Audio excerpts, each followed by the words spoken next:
Wemby.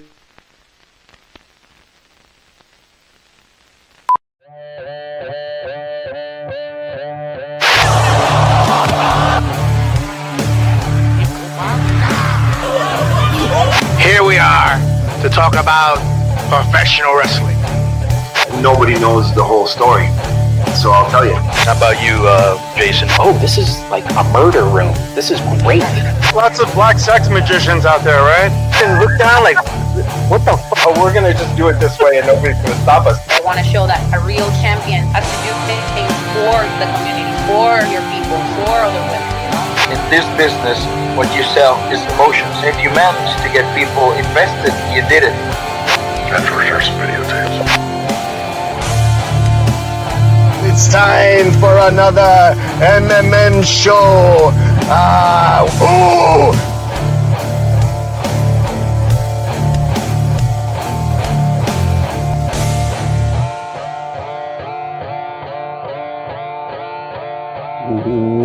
Welcome to another edition of Mass Mats and Mayhem. I'm your host, Justin Outlaw Harvey. You can find me on social media at JustinHarvey75. You can find the entire show on social media at MMM Show 75. On my, I guess that's my right, my left. Yes. It's weird because I'm pointing to the opposite direction of you to point at because of the, anyway, it's so confusing. Anyway, that's Tony Allen. Tony Allen. How's it going, Tony? It's going. The Spurs are up. I was gonna say before we came on the air, I don't care if I say it or not. I just don't want the Knicks to win. I don't know why. I mean, it's so weird for me because now I almost want the Knicks to win because I want there to be a reason why the Cavs lost. But I love San Antonio. Wemby, yeah. I want to see Wemby just have all the jewelry. So in my heart of hearts, I'm really cheering for San Antonio. But at the same time, if the Knicks win, I can be like, yeah, because they took the Cavs down because it was the Cavs year. Yeah, I know that feeling. Yeah, it is whatever. Ducky, what's going on, Pato? What up? Yeah, I finally changed my name. So I like it. That's my childhood nickname. So I tried to bury it, but now it's alive. Why? First of all, why? I don't know. I changed cities and nobody say to me like that. So I keep it. That's fine. Poor Bear Brandon's all worried about basketball talk on his wrestling show. We'll get to the wrestling here. And Bear, I'm going to represent for you today, brother. I'm going full sicko today for you. What's up? Happy Wednesday, Aaron. Hey, Aaron. Sup, lady girl? How you doing? How you been? Bear was like, I need to sleep. What sleep? I don't know. Look, Bear, I got you because I've been doing 12-hour days on this shoot that I'm working on this week, and it's been a minute. and 12-hour days in the TV business and movie business is actually a 13 or 14-hour day. Also, by the way, you work 12 hours. You get a half hour to an hour lunch break in there, plus your drive to and from wherever the hell it is you're shooting. So literally on a 10-hour turnaround, you have maybe 7 hours to sleep. But yeah, I get it, dude. Nah, you don't need to be here. I got you tonight. I'm a full on sicko tonight. I can already tell you right now. I was going to go A+, but that's a little ridiculous. But I'm giving a solid B+ A to Dynamite. I was very, very pleased with it, and we'll get into it in a little bit. Bayron is here too. What's up, Bayron? Oh, what's happening? My talking a little bit about pop of the week is what? You can't come in and just start popping off, literally. Wow, I didn't know where you were. We're at the beginning. Okay, so this is my good friend, Byron Fever. Catch it at Byron Fever on all socials. Hit me up. Sweet. Be my friend, please. No, I feel terrible actually, but there's one thing that can make a person who's feeling terrible feel better, and that's wrestling, which is why I say, Pato, embrace the youthfulness of the name. Like, you know how I got the name Outlaw? It's one of those ironic nicknames. It's not because I was actually the outlaw. It's used to steal banks. It's like Steal calling the the whole big bank. guy Tiny. It's like calling Tiny Zeus Lister Tiny. It's an ironic nickname. Because I bumped into this club owner's wife one night. And she was carrying a tray of drinks back to the owner and his friends. And I got kicked out of this bar that my band used to play in all the time. So all my friends started calling me Outlaw because it was hilarious because I was the good kid normally. I was the one keeping everybody else in check. Oh, wow.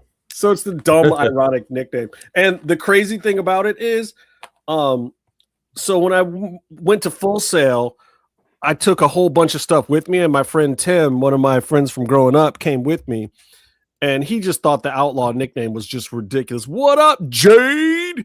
Jade G. Mays. I like that name. I like that. Yeah. He thought it was the stupidest nickname ever because it wasn't even just Outlaw. At first, it was Rock and Roll Outlaw, and they would call me the whole last name the whole time, and it was so stupid. So my friend Tim was like, "What up, Outlaw? What up?" We get down to Full Sail, and he's calling me that as we move in. And a couple of the guys that were in my first class were there, whose nicknames, by the way, were Floby and Redneck. Wait, Oh, wow. Floby? What does that even mean? Floby was the vacuum cleaner attachment to cut your hair all one length.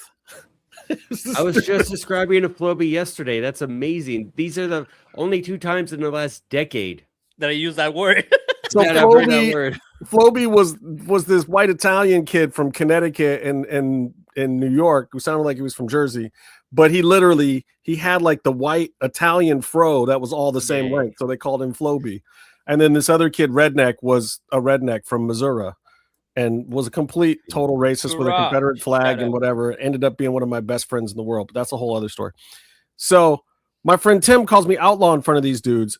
I don't even know how it happened, but somehow at Full Sail in school, my name on the attendance was Outlaw. The teachers would call attendance and say Outlaw. So all these people that I went to school with, they don't even know my real name.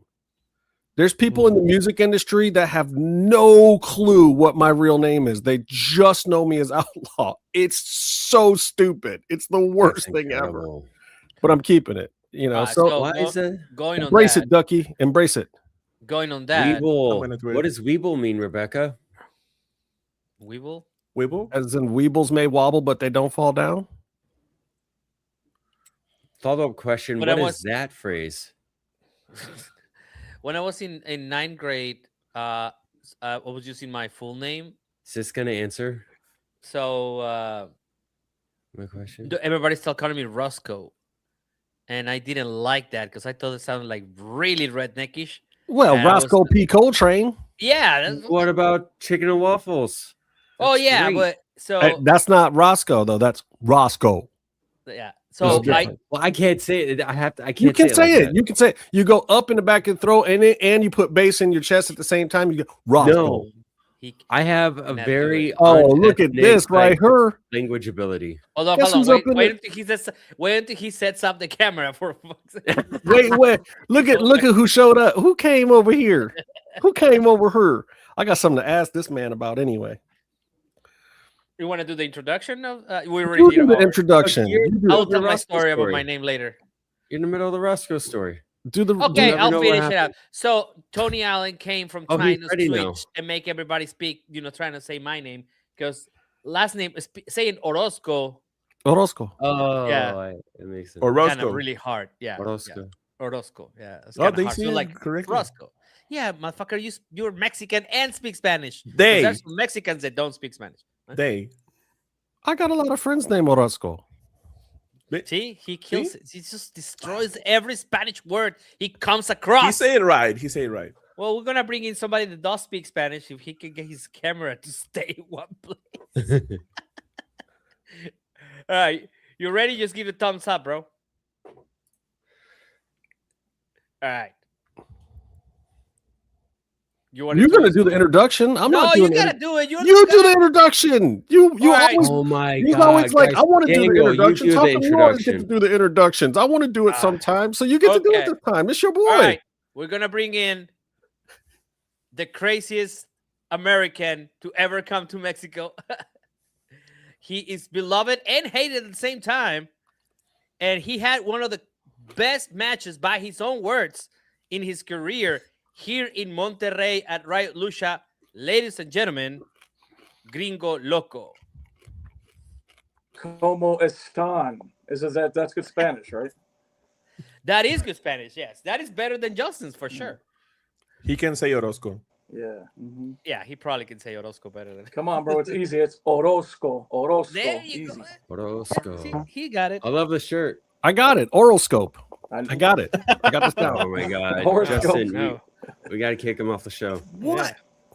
What? Byron. What? Okay, see now here's the issue. We have a guest, but we're in our regular layout. Yeah. So this one isn't modified with all the cool shit. So Yeah. look at a vertical, man. I look like what is that? Oh, wow. I don't know what really you're what's trying to do happening. right now, but it's not working. That's a spotlight. That's supposed to work. Hold on. I know, but see, we didn't go into the interview one, so we don't have all your interview setups. Well, he can fix it's it while we're fine. working, so I'm gonna talk to my man Gringo anyway because Tony sent me this match to watch. Tony was like, "You got to do your homework." I was there, but you got to do your homework. So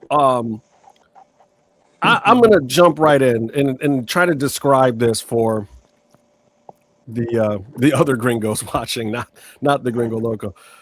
This match was some of the most inventive Lucha Libre I've seen in ages. I watch a lot of Lucha Libre. All of us do.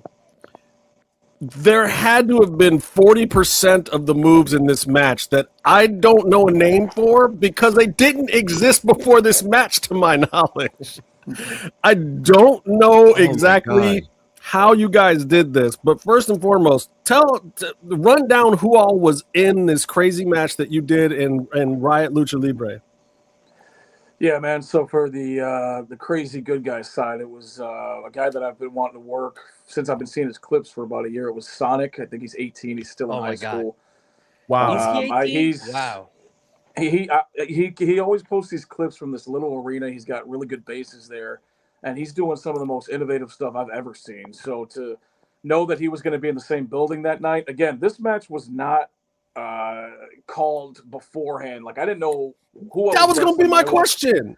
I was going to ask into the you. building, nobody knew anything. I just knew that Sonic was there. I knew Bandito was on the show, but he was probably involved with somebody else. And I knew that the Mexa boys were there. Like that's all I knew about me going to Monterrey. So, and I was just coming back from Europe, so I was all messed up time wise. So I'm just like, okay, we're finally here at Riot. We have been trying to get the date for at least 4 years. I'll be honest, man. I was favoring him for about 4 years, dude. Just like, no, I'm busy, bro. I'll get to it. And I'll tell you what, it was well worth the wait, man. On the one side, it was Bandito, Sonic, and the Mexa boys who were, again, these kids, 3 years ago, had two of the most innovative, unbelievable YouTube clip videos that Rob Viper put out. And when they came out, they set the world on fire when they were like 17 and 18. Now they're a little older, and they're still going crazy. So on that side, that was that. Then with the bass side, you had myself, Vengador, Turbo, and who was the other one? Who else was in there? It'll come to me in a second, but it was another. Oh, what's his face? Iron Kid. Love him too. He just came back from an injury. So I've known him for a couple years. I know how good he is. So, as it was coming together, originally it was 2-on-2. That would have been sick. Then it became a 3-on-3. We're like, okay, there's a lot more possibilities with 6 people. Let's go. They're all good. Then Bandito said that he was a little banged up, and if he could have not a one-on-one match that evening, and that's when he got added to the match, and that's when the stars started to align of this is going to be somewhat of a special night, I think, because we have all the elements to create a magic salad right here. Like, I think it's going to be pretty damn awesome if we do this right, especially like we were listening to the crowd beforehand, and they were just going crazy for whatever they were doing. We couldn't see what they were doing, but we could hear them. And as we kept listening, we just kept adding more and more spice to the pot, because they were loud, they were raucous, they were, chanting, "Esto es Riot." If you guys don't speak Spanish, that means this is Riot. Wait, hold on. You guys are laying the match out while the card is already started? Yeah. Oh, brother, if you want, I don't know about pulling the curtain back here on the show or not, but I can tell you, match 2 was out, and we hadn't talked yet. And we are. Oh, snap. I read that in Moxley's book, how it's sort of an unwritten game backstage in the locker room where it's a game of chicken. Who can go the longest? I mean, last person to ask, what are we going to do? That was that night. So it kind of streamlines you into this whirlwind of like, we have to get this done and we have to nail it down quickly because we are literally almost next. So what you guys saw was, it was somewhat rushed, but man, if we didn't nail that, I don't know what was, bro. I'm telling you, I remember just on the apron, just watching those guys work and listening to the crowd. I was like, wow, this is going very well. And then lo and behold, the whole world was talking about it the next day. And they're still talking about it. This is a week and a half removed. So I don't know if you remember this when we were like after the match, and I was like waiting for you so we can go and get some tacos and stuff. Yeah. And you were telling me at that moment that you thought this was like a top 5 match out of your 23-year career. Like you were trying to like decide if you could say these words, right? Because it was like, but like that's what you said to me. And one of the magical things about Riot Lucha, sorry, I'm confused. Riot Lucha, and I just this was my first time going to this show, is that the card itself, it's like they tell you who's gonna be there, but they don't tell you the order of the matches or what's gonna happen. But the night was truly, to be honest, very magical.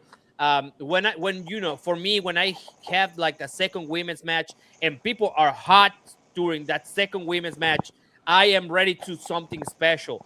So when you guys came out, I was speechless. I know I gave you a lot of shit afterwards, like, man, you walking like an old man. Remember that? Because you were all back out. Because that was a crazy ass match. But is it for you? Do you really think this was like that level, like a top 5 match of your whole career? Well, okay. So I would say crowd reaction wise, I think that maybe that was getting misunderstood. Crowd reaction to what was happening in a match that I was in, definitely top 5. Wow. Yeah, it was. I mean, it's up there with like WXW Germany and Cork and Hall in Japan, like that type of stuff. But like, it's definitely up there. I had a really good one recently with Warrior Wrestling in Cincinnati. It was me and Commander, and I mean, they threw all these streamers into this giant fan that was above the ring, so the streamers were going round and round the ring, so they had to like stop everything and get them down. But the crowd just would not sit down or be quiet. They were just going crazy. So, and then you add everything that me and Commander did that night. It was just, that was a magical night too. But it seems to, like, this year things just keep getting better and better. I'm gonna ride it for as long as I can. But like I said, it was well worth the wait for Gringo Loco to finally get his first Riot experience. I had been there before, but it was like post-COVID, and it was at a really far arena, he said. And the real one was the one that just happened. So yeah, I can't wait to be back there, man, if I'm being honest. I mean, clearly after a match like that, I would be like, yeah, when are we doing this again? Who's coming?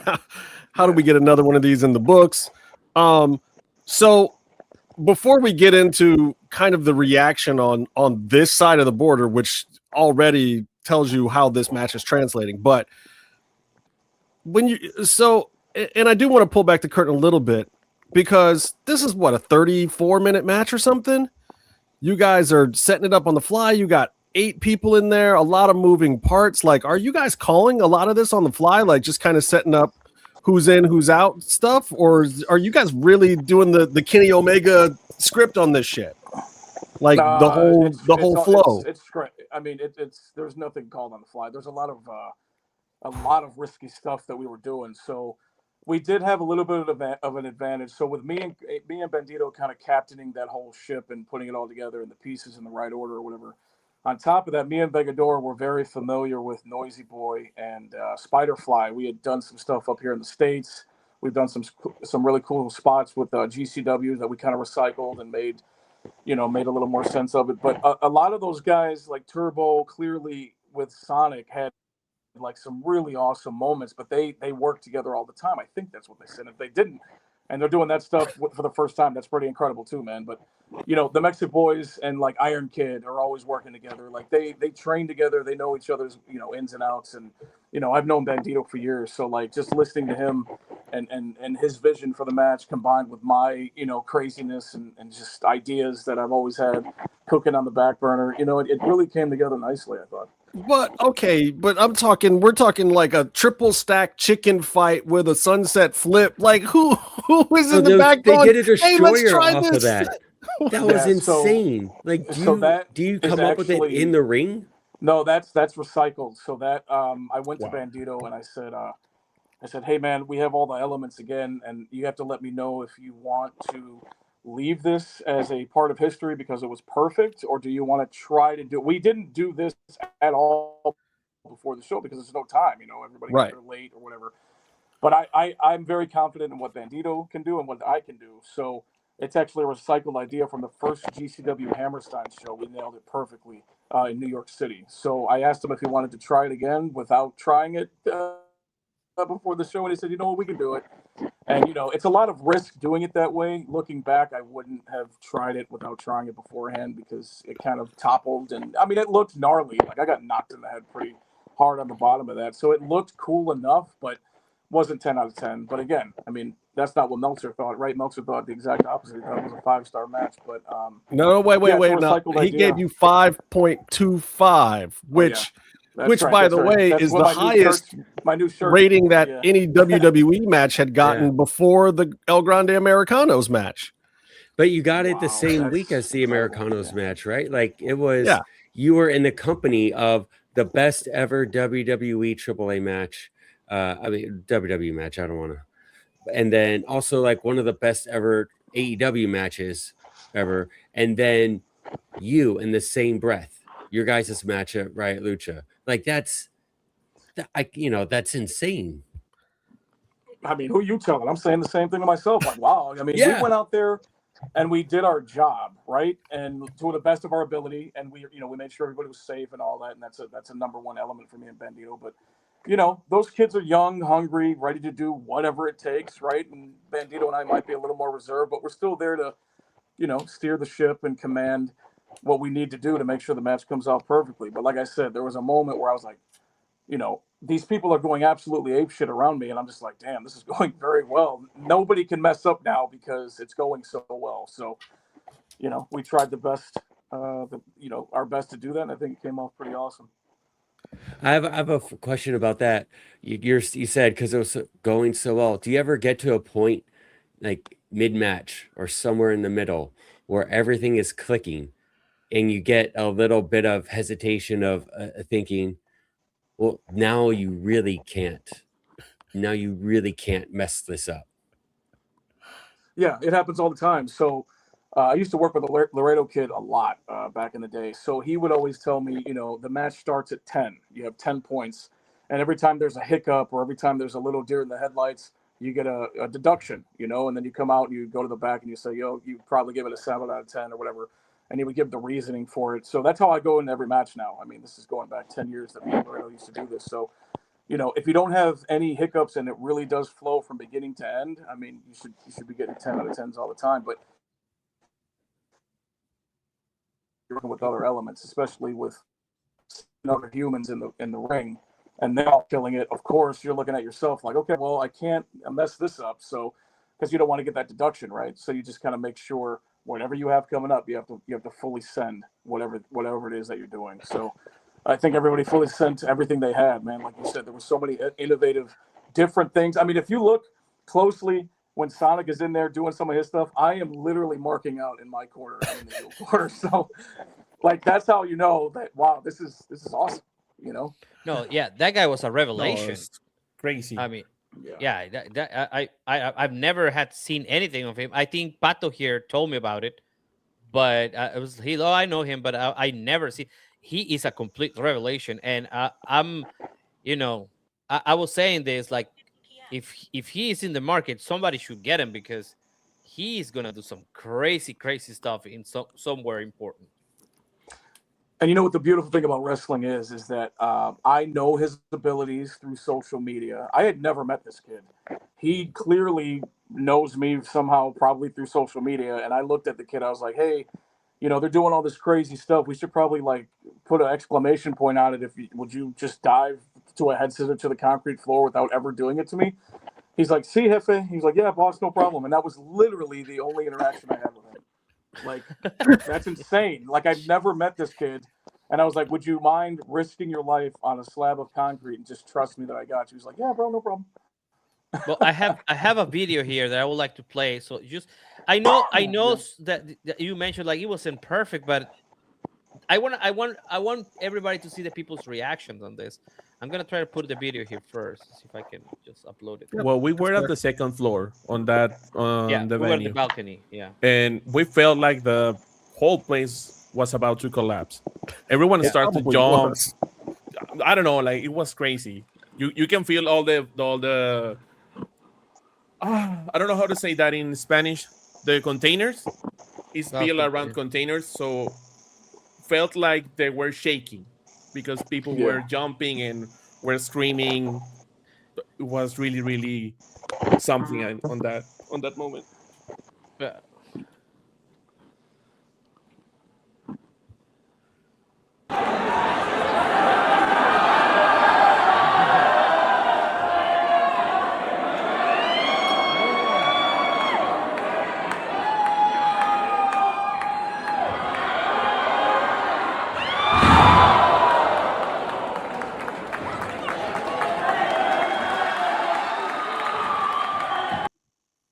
That's one, but there's another one here. Oh, I see. So there really were like shipping containers up on as the walls. I could see it in that video. I didn't really notice that in the other video I watched. That was it's all shipping containers. Yeah, the whole structure is basically. Oh, it's dope.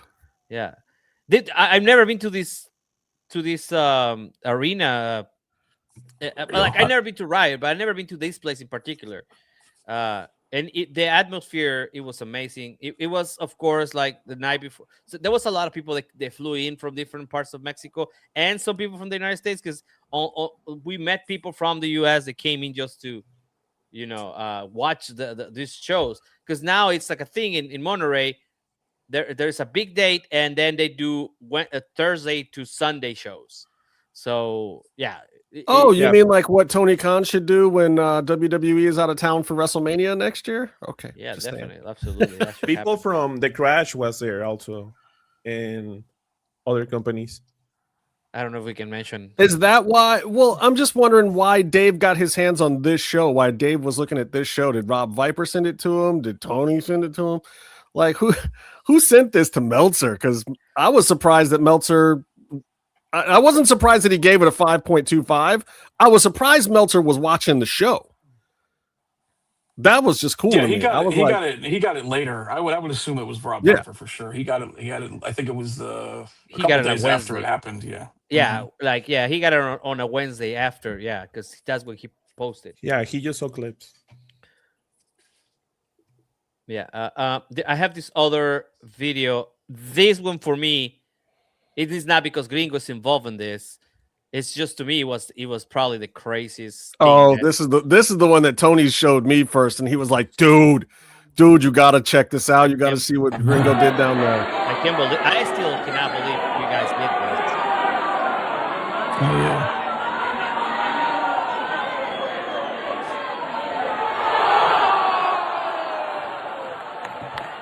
Oh yeah. Good times. There were so many crazy things where you thought this would be the end. Like there was a dive from the top of the post. I think you had to catch that. Maybe I just let it run because I want to see the reaction of the crowd. Because it's like a second.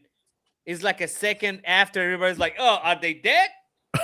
And then like, "Oh no, they're then not." You cheer, right? You want to make sure there's no fatalities, and then you do all the cheering. Yeah, it makes sense. That's fair. Hey, look, even Rebecca says, "Wow." Yeah, I mean, I was just very happy that I got to go to that show and that Pato he invited me because I was like, I am just very happy that I didn't miss this because. Oh, this was Ducky's idea. I see. Well, he's a fan of this he's like friends with some of the people that are. I got the you. Organizer and the owner. So I gotta ask this question, Gringo. We like to do pops and drops on this show, which is what popped you the most about the match and what was the drop? What was the thing you didn't like? So give us your honest opinion. What was the best spot? What was the thing that you thought was the best highlight from this match? And what was the thing where you're like, damn, we should have tightened that up a little bit? Oh man, the spot of that match, that's tough. There's so many, bro. I mean, so personally, I liked the lifting of Sonic onto Vengador's chest at the end, and then he jumps from the chest onto the rope and does a swanton onto the people catching him. Like, that's unbelievable, bro. Like, that's never been done by anybody. Like that's super innovative. It's super trusting of your base and just trusting of your abilities to like aim at that rope and hit it and then do a sick dive. Like that's awesome. Also, I gotta say Vengador's new dive is sick. So it looked like he was gonna do the step moonsault to Bandito on one side, and then he changed his mind, boomeranged, and did it to the other group on the other side. That is so sick, bro. So I remember that. Yeah, it was really good. I'm all about innovation, man, and those two things, bro. Like, I mean, even if we're talking about small pops, I mean, Sonic is on top of this dude standing, and then he flips, rebounds off the damn top rope into a fucking head scissor. Like, come on, bro. I've never seen that. I've been in the business forever. I'm 23 years. So, they didn't tell me they were going to do that, but I'm glad that I saw it as it happened in real life. I was like, damn, this kid is the next level, bro. He's still in high school too, so he has so much time ahead of him. The Must drops, be nice. the tower again, like I probably should have left the tower alone, but I start hearing crowds and I'm just like, let's just give it all to them, bro, because it sounds like they're very deserving of this. And we should, obviously if Bandito was in agreement, I wanted to try it. I knew that we can do it at least on our end, but I should have thought, an 18-year-old kid with another guy that's never been up there at that height and with the responsibility of a destroyer, that's a hell of a responsibility. I'm just thinking about, our capabilities on the bottom. But, I mean, I don't know how you guys viewed that. Like, it looks like a tower collapsing and it still looks cool. But to me, it could have been, so much better. So, and I think if we would have hit it, if we would have hit it 10 out of 10, I really think the roof would have collapsed on the building. And it might have. And see, to me, though, I like things that feel a little chaotic, but are still safe. Like, everybody got up fine. And I like it to feel a little real and gritty like that. So for me, that made that spot exciting. Like the fact that people are starting to wobble a little bit and they're like, oh shit, this might all come apart. Let's get the move off. Like, to me, that added excitement. But I watch a shit ton of Lucha Libre, so I'm in for those moments. I don't know how the casual fan would view that, but I don't think that was a room full of casual fans either. Those people knew what was up. I'll tell you what, I'm also a big fan of the gritty looking stuff. And I mean, if we're being realistic, the Canadian Destroyer did happen as the tower fell. So I saw it. Yes, still a hit. Yeah, it did hit, but it was as the tower was collapsing. It was kind of a gnarly look. But hell yeah, man, I appreciate that. And that's why I dug it, man. I like that kind of stuff. And me and Tony were talking about before. It's just like, damn, whatever, bro. Like that, the fact that you guys were out there and that, like, every time you think the match is just going to settle into just the realm of normality and just the normal stuff, like there was some other innovative spot where I was just like, bro, I don't even know what that's called. I've seen a lot of Lucha Libre. I've never heard a name for that in Spanish or English. These guys are just out here with an easel and some chalk and just drawing new things. Like, to me, and you're right. Like, I see that you guys did recycle some stuff from other matches, but like the stuff that you brought in from these other matches was all of the craziest single spots, all of the highest of the high spots from that match, and put them all into one friggin' match. Absolutely. And bottled it and made and collected the lightning, man. Yeah, you're right, bro. You're nailing it right on the head, man. Just absolutely fucking outstanding. I've seen a lot of like people throw money at a stage. Like, I've seen people throw money at the ring. I was at the Villano Cuarto and Penta match, and people just threw like money and but that was and somebody was making a stupid comment on Twitter that always comes from. I was like, oh, that was like $500. That's people's Uber back to their house. Like, this is actually their money that walking. So people decided to walk back home and threw the money at them because they felt that whatever they paid for the ticket was not enough, and they had to just That's right. I took it for tacos because that's what I would do. But they felt like, and I would have taken everybody. I don't care. It was very significant, even for the culture of lucha libre, just to throw that amount of money and be like, you know what? Thank you. And I paid, but I want to give you more because I know that you just sacrificed, your body just to make me have a moment of a feeling that erupted. And that's what this is all about. Like, this is why this kind of, that's what we like to go to these things, right? Like, this is how we feel. Yeah. Alive, I guess. Yeah. Yeah, I think we caused such an emotional reaction to so many people that night. They weren't able to control themselves saying, here, just take this money, bro. You guys kept us second guessing on what you were going to do. You guys showed us stuff we've never seen before. Take my money. We appreciate you. That's how I looked at it. Yeah.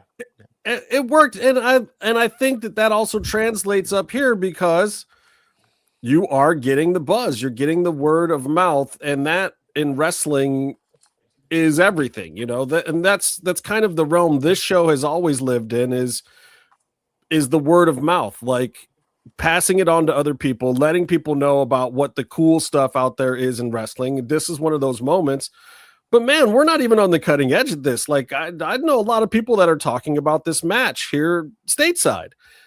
To you, like, what you have a lot of matches up here. You have a lot of noteworthy and cool matches to talk about. How does it feel to you for this to be one that is transcending the fact that it was an indie? It's transcending the border. It's actually permeating into the wrestle sphere. I love it, man. I think it's just a job well done. It's a big pat on the back to everybody that was involved in the match. I know how talented each and every one of those guys are, and to be able to kind of launch that onto a platform for everybody to see. Like, if you haven't seen the Mexa Boys, if you haven't seen Zonic, if you haven't seen these other guys work, here they are. And this is what we're capable of. And this might be just the start of what they're capable of. So, I feel ecstatic. I feel over the moon, man. When it started kind of hitting the States and kind of the word was kind of getting around, I was like, hell yeah, man. Let's keep pushing this. Let's retweet it. Let's make sure everybody at least sees this. And then some major players started tweeting like, yeah, it is worth the hype. You guys got to watch this 25-minute match. It's some of the stuff in wrestling that you've never seen before. And if you have seen it before, this is the cleanest version of it. So sit down, watch this match, give your thoughts. And I'd say 99% has been positive. So, I'm over the moon about it, bro. Hell yeah. I think it's awesome. I also think that right now is a good time for independent lucha libre, especially because so much of the American wrestling independent scene has been sucked up by the fact that there's so many promotions right now that have small deals or TV deals. You got your TNA, you got NWA, you got MLW, you got NXT, you got Ring of Honor, you got, AEW and WWE doing 15 shows and Evolve and WWE ID and whatnot.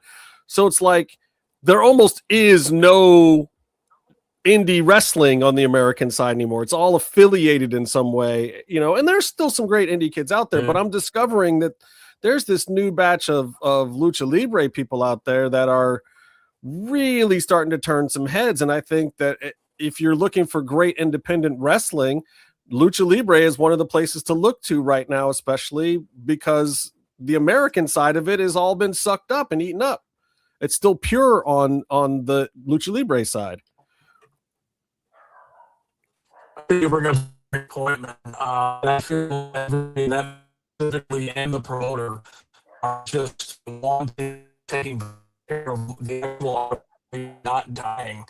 With WWE coming in and AEW or it's getting lost, but it is getting Americanized. But so not that bad thing. You saw how great the match was for that. I felt the electricity. I felt the. Did we lose him? I think the robots got him. Oh, okay. I thought that was my internet. He was glitching for you guys too. Yeah. So I don't know why this doesn't work. Why? Because it's a media presentation one. It's not a person presentation. Well, no, there's one for media, and then this is supposed to be us, because this is media. Oh, and this is Spotlight. We've used it before. But yeah, but we used it in the interview one. I don't know if we'll get Gringo back or not, but He'll be back. hey, There is. let's see if we can add him back in. Why you got Tony Big? Why wouldn't we have Tony Big? He's. I'm not sure what you guys can hear me. Sorry about that. Yeah, Yes, no, sir. I can hear you. So you got to give that answer again though, because you went to the robots. You completely. I know. I like the robot land. Sometimes I have to visit them. No, I was saying specifically with those 7 other individuals in the ring and the promoter of Riot, we take very good care and try to make sure we don't lose the essence of actual authentic lucha libre. I know, Riot has always been about lucha, and with AEW working with CMLL and AAA working with WWE, it's getting a little bit Americanized, but that's not a bad thing, right? You saw how great the mask versus mask match was. I was in the building. I felt the electricity. I get it. They had a legit story behind it. That shit was special, right? But authentic lucha may be getting lost in that. Like you got to keep the actual essence of the moves and the acrobatics and all of that alive. So I know everybody at Riot feels that way. Everybody in that match specifically, and you just got to take care and you don't want to lose that, because that's what I've given my entire life to, essentially. Just keeping that a specific life form alive. I love it, man. I'm always happy to discover new luchadors too. I remember Byron and we were at an MLW show and we saw Ares versus Aramis, and we were just and it was that year that they had wrestled each other like, I don't know, 48 times or something ridiculous. So they were just flawlessly smooth, and we had never heard of them before. Yeah. So been huge fans ever since. I mean, I went and found every one of their matches I could, whatever. And I love discovering new guys like that too. And they're out there. There's so many of them out there. Like who are some of your favorite guys coming up right now that people might not know about? I mean, Sonic being number one. Briante Jr. down in Texas is another one that's going to be real special once he gets up here and gets the right platform. Vengador is the next one up, absolutely. I'm sure you've seen his work, but this guy he has the look, he has the charisma, he has the height, he has the talent, he can fly, he can base. I mean, this guy, he's a gentleman inside and out of the ring. I mean, I've never met a guy like this, bro, that's clicked with me instantly. I mean, not just with me, like he's over with everybody, every locker room that he goes into, he's the nicest guy, and Vengador definitely being, number one. Obviously, Ares has been the homie for a long time. But unknowns, man, damn, bro. We're trying to just push him right out the window once we get a word of him, Oh, Risk Splendor would be another one. He's sick. He's been in the business for a little bit. He's got some really innovative stuff. He's got the jumping inverted 450 to the inside or outside, which is an insane idea if you think about it. That's scary as hell. It's just scary. It's just I would never do that. I mean, I'll take it, but I would never be able to do that. That's insane. But yeah, man, they're just coming out slowly, man. But like, everybody's looking for the next star, man. I'm just trying to be on the cutting edge of I got the guy, here he is, and here's your platform, But Vengador being number one, that he's gonna be the next big thing. So what's next for you? Like where is this all headed for you, man? I feel like, damn, you almost need your own promotion. I know you're doing your stuff through GCW and whatnot, but like, I'm trying to figure out where do you go in all this? Because you're becoming one of the godfathers of Lucha Libre now. You are putting these other guys on. You are putting these matches together. You're like an agent, a star, a promoter, all at the same time. So where are you heading? Like, what do you want to get out of all this? Where you want to go? Man, I really appreciate those kind words, man. That means a lot. Yeah, I could definitely see myself running my own lucha promotion in the very near future. That's something that I've had on my mind for a long time. I think the people would respond strongly if I were to do something to that effect right now. I just think, I just got to keep going and see. I've always just followed my route, right? I'm just, if somebody calls me, I'm going. I would like to spend a little stint in Japan, if that would be a possible scenario. It doesn't matter where. I know Dragon Bane and his brother Billy and Noah, like I've been keeping an eye on them, and that looks like a lot of fun. DDT was always fun when I went. I just had my first little encounter with New Japan during their weekend, and that was, I don't know what it was, but it was different energy.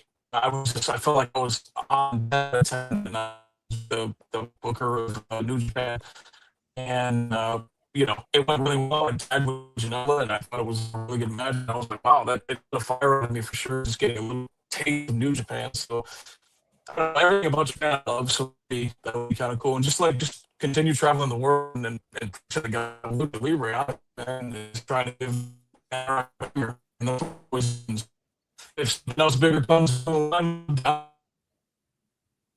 just give me all the keys, bro. I'll just open off.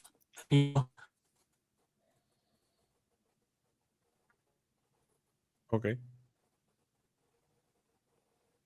Oh, I think we're gonna lose him again. Here.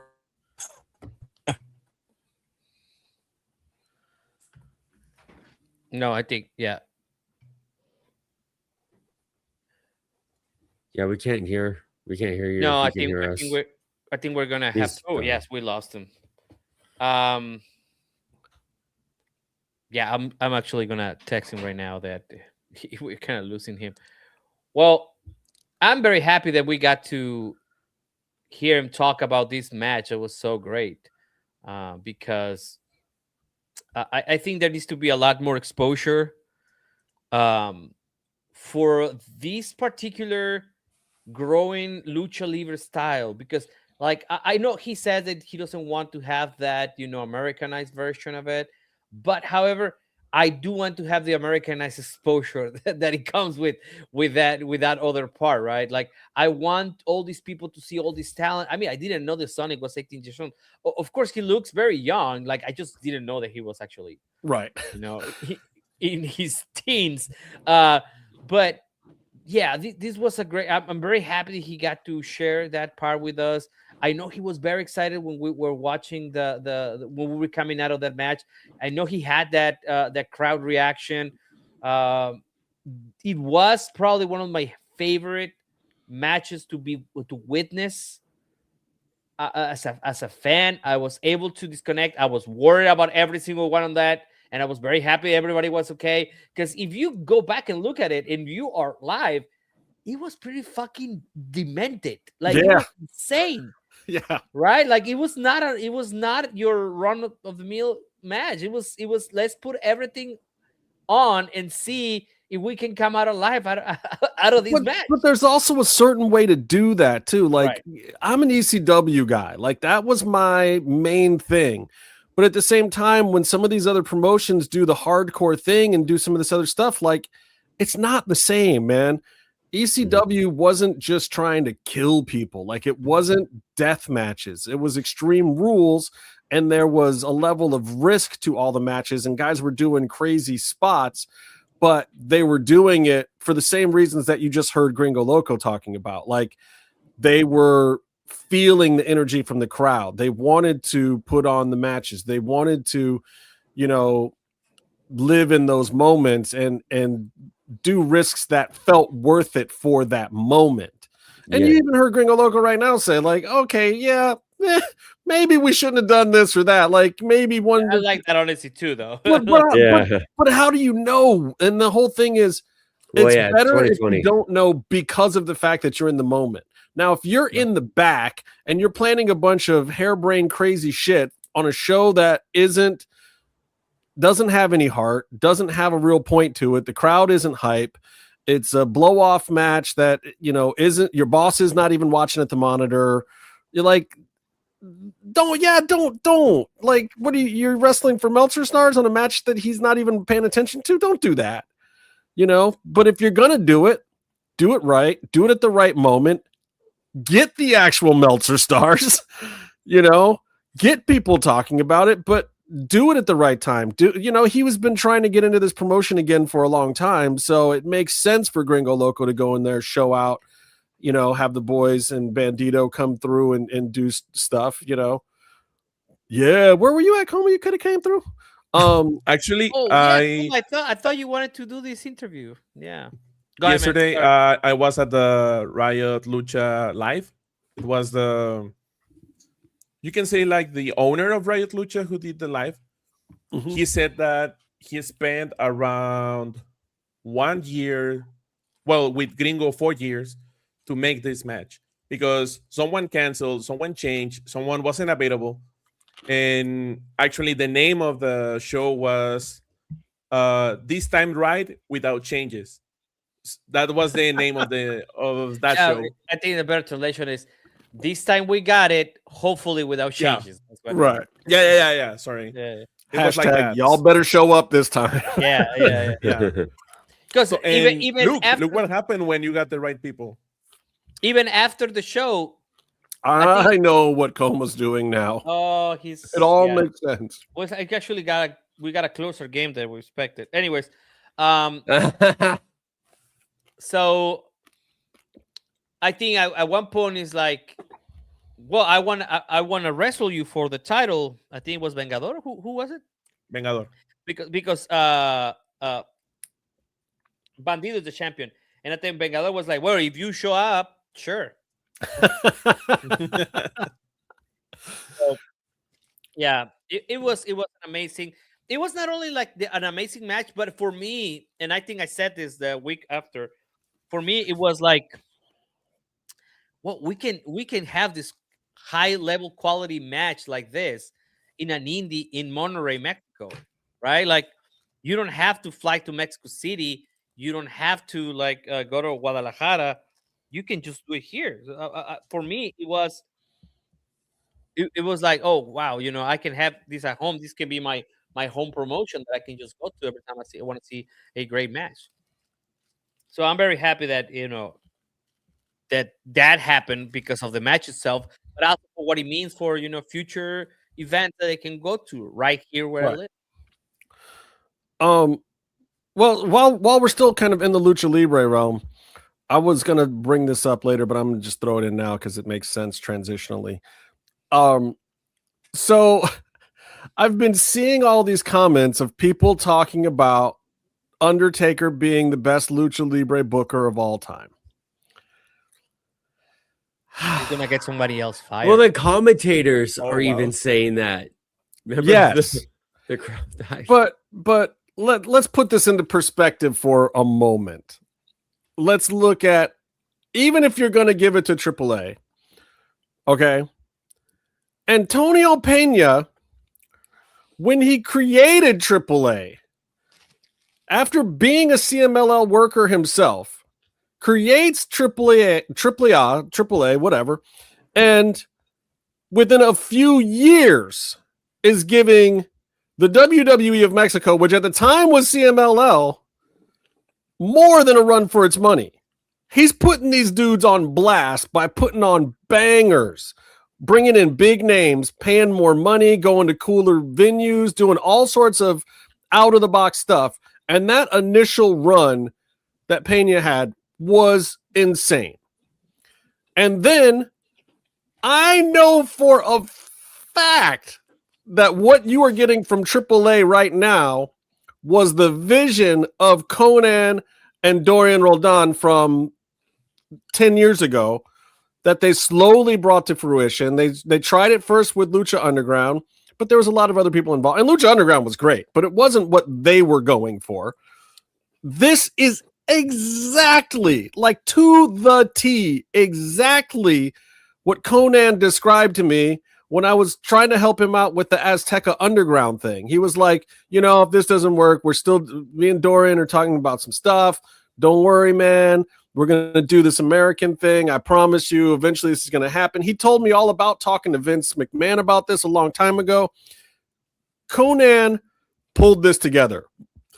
Conan and Jeremy Borash started all these storylines. Conan was the person who was championing the whole El Grande Americano idea. It would not have even come to AAA had it not been for Conan.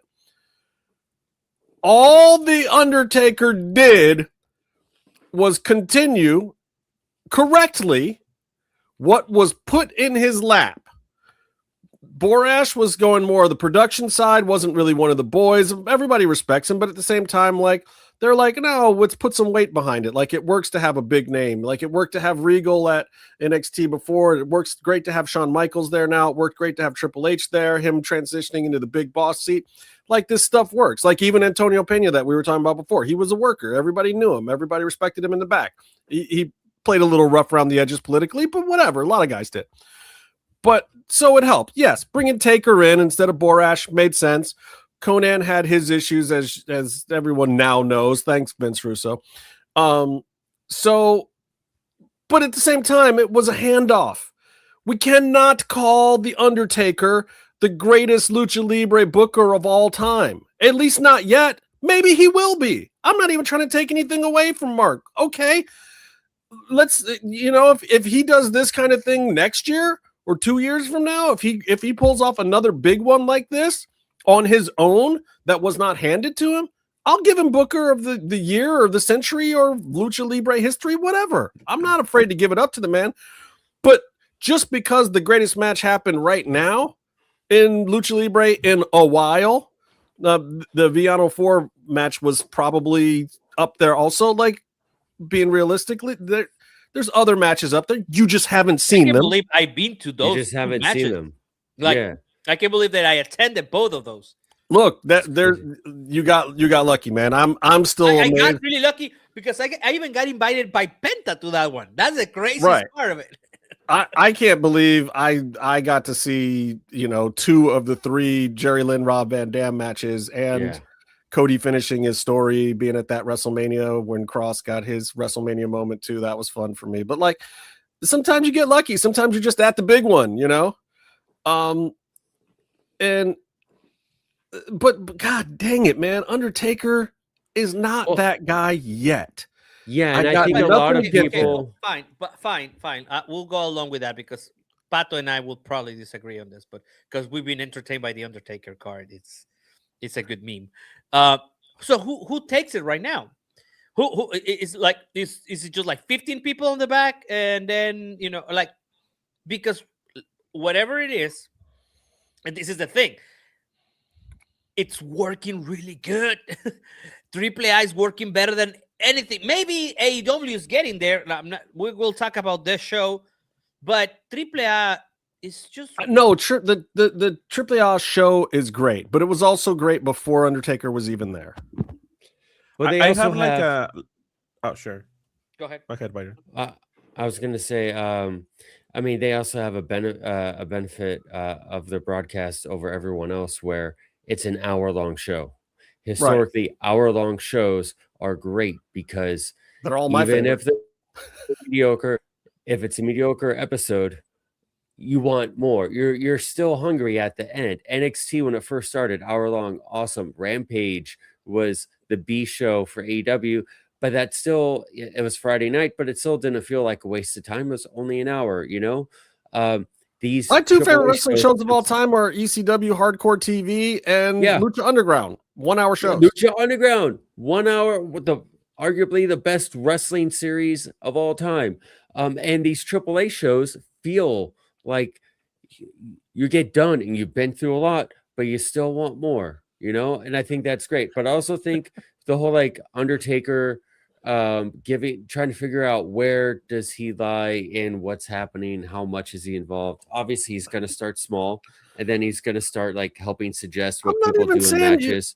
I'm not even saying you don't give him credit. You give him credit. No. I think you give him credit, but I think like figuring stuff out, I think he's been given more benefit of the doubt towards the product than, in my opinion, and I didn't feel this way before, like today or yesterday. He put out a quote or he said something and it got around where he said, we're introducing storylines to Lucha Libre. That's what we're doing in AAA now. And to me, that takes all the stock, all the credit that he's earned and flushed down the toilet, because it shows you don't, you're doing good. Maybe you're adding good stuff, but you don't have an understanding of the tradition but I'll also say this. I'm not saying that that's even wrong, but I'm telling you, Carlos, Conan was saying very specifically himself 4 or 5 years ago that that's what he wanted for AAA. But what he needed to do that was he needed better production to get the vignettes right, which is a big part. Like if you watch this last week's episode, there was 2 matches and 25 minutes of vignettes, because it was all recorded the week before and everybody already knew the results anyway, but the vignettes were awesome. Do you want me to tell you exactly what made the Grande Americano click like to its totality. Like you have the eclipse, and then you have, that moment when it's total eclipse. It was the vignette with Pimpy in the back. If that had not been executed That was great. the way that it was, because even the loudest pop was Pimpy smashing the guitar, taking the mask off. That was louder than the 3 count. I'm pretty sure all of that stuff was still Borash, by the way. Okay, fine, but that's what I'm saying. Borash is great at vignettes. He's been killing it ever since the Broken saga. And they even did the Broken stuff in Mexico with AAA at one point in time because Conan and Borash were friends, and Conan was begging him like, dude, please let me cross over some of this stuff that we're doing down here. Give me some vignettes. Give me some love. That was the one thing that Conan could never get down there. He could never get the good packages. He could never get the good backstage vignettes. It was all a bunch of dudes, ego, whatever. And so Undertaker helps with that because you're not going to go and tell the Undertaker, no, I'm not doing your stupid storyline stuff. Guys used to do that to Conan all the time. They look at him like too much of one of the boys at times, and he has to be down there. But I get it. But I will say this. I look at the Undertaker, and this is exactly what Rebecca was just saying. Like, let's look at Cody finishing his story. Was a great thing. Triple H was the one that got credit for it as Booker of the Year that year or whatever. So much better than Tony Khan. But Vince was the one who hired Cody. Vince was the one who brought him in. Vince was the one who turned Cody into the next Hulk Hogan. Triple H just finished it off. So you tell me at this point, looking back at the entire Cody Rhodes story in WWE since he came from AEW, that to me equals what you have with AAA right now. There was a lot of hands on it. It was some of it was accident. Some of it was the audience determining what was going to happen next. Same thing with the Grande Americano story. A lot of it was an accident. Kaiser even being under the hood is an accident. How are we going to give Undertaker credit for that? We're not giving Undertaker credit for that. It's a joke. It was an accident. It was a happy accident. And good wrestling bookers know how to take advantage of happy accidents. Give him all the credit in the world for that. But at no point was Mark Calloway sitting in the back saying, I've got this great idea. We're going to do a mask versus mask match with Chad Gable and Dieter from Sprockets, and everyone in Mexico is going to love it. It's going to be the best Lucha Libre match ever. That's not what happened. Don't sound like that. You're doing a white person voice. Me? I would never do something like that. I would never make fun of another person's culture. No, but like you didn't even do the Southern white person's voice. No, because that would be racist, Byron. Yeah, he doesn't have any white points, I'm gonna say. I don't know.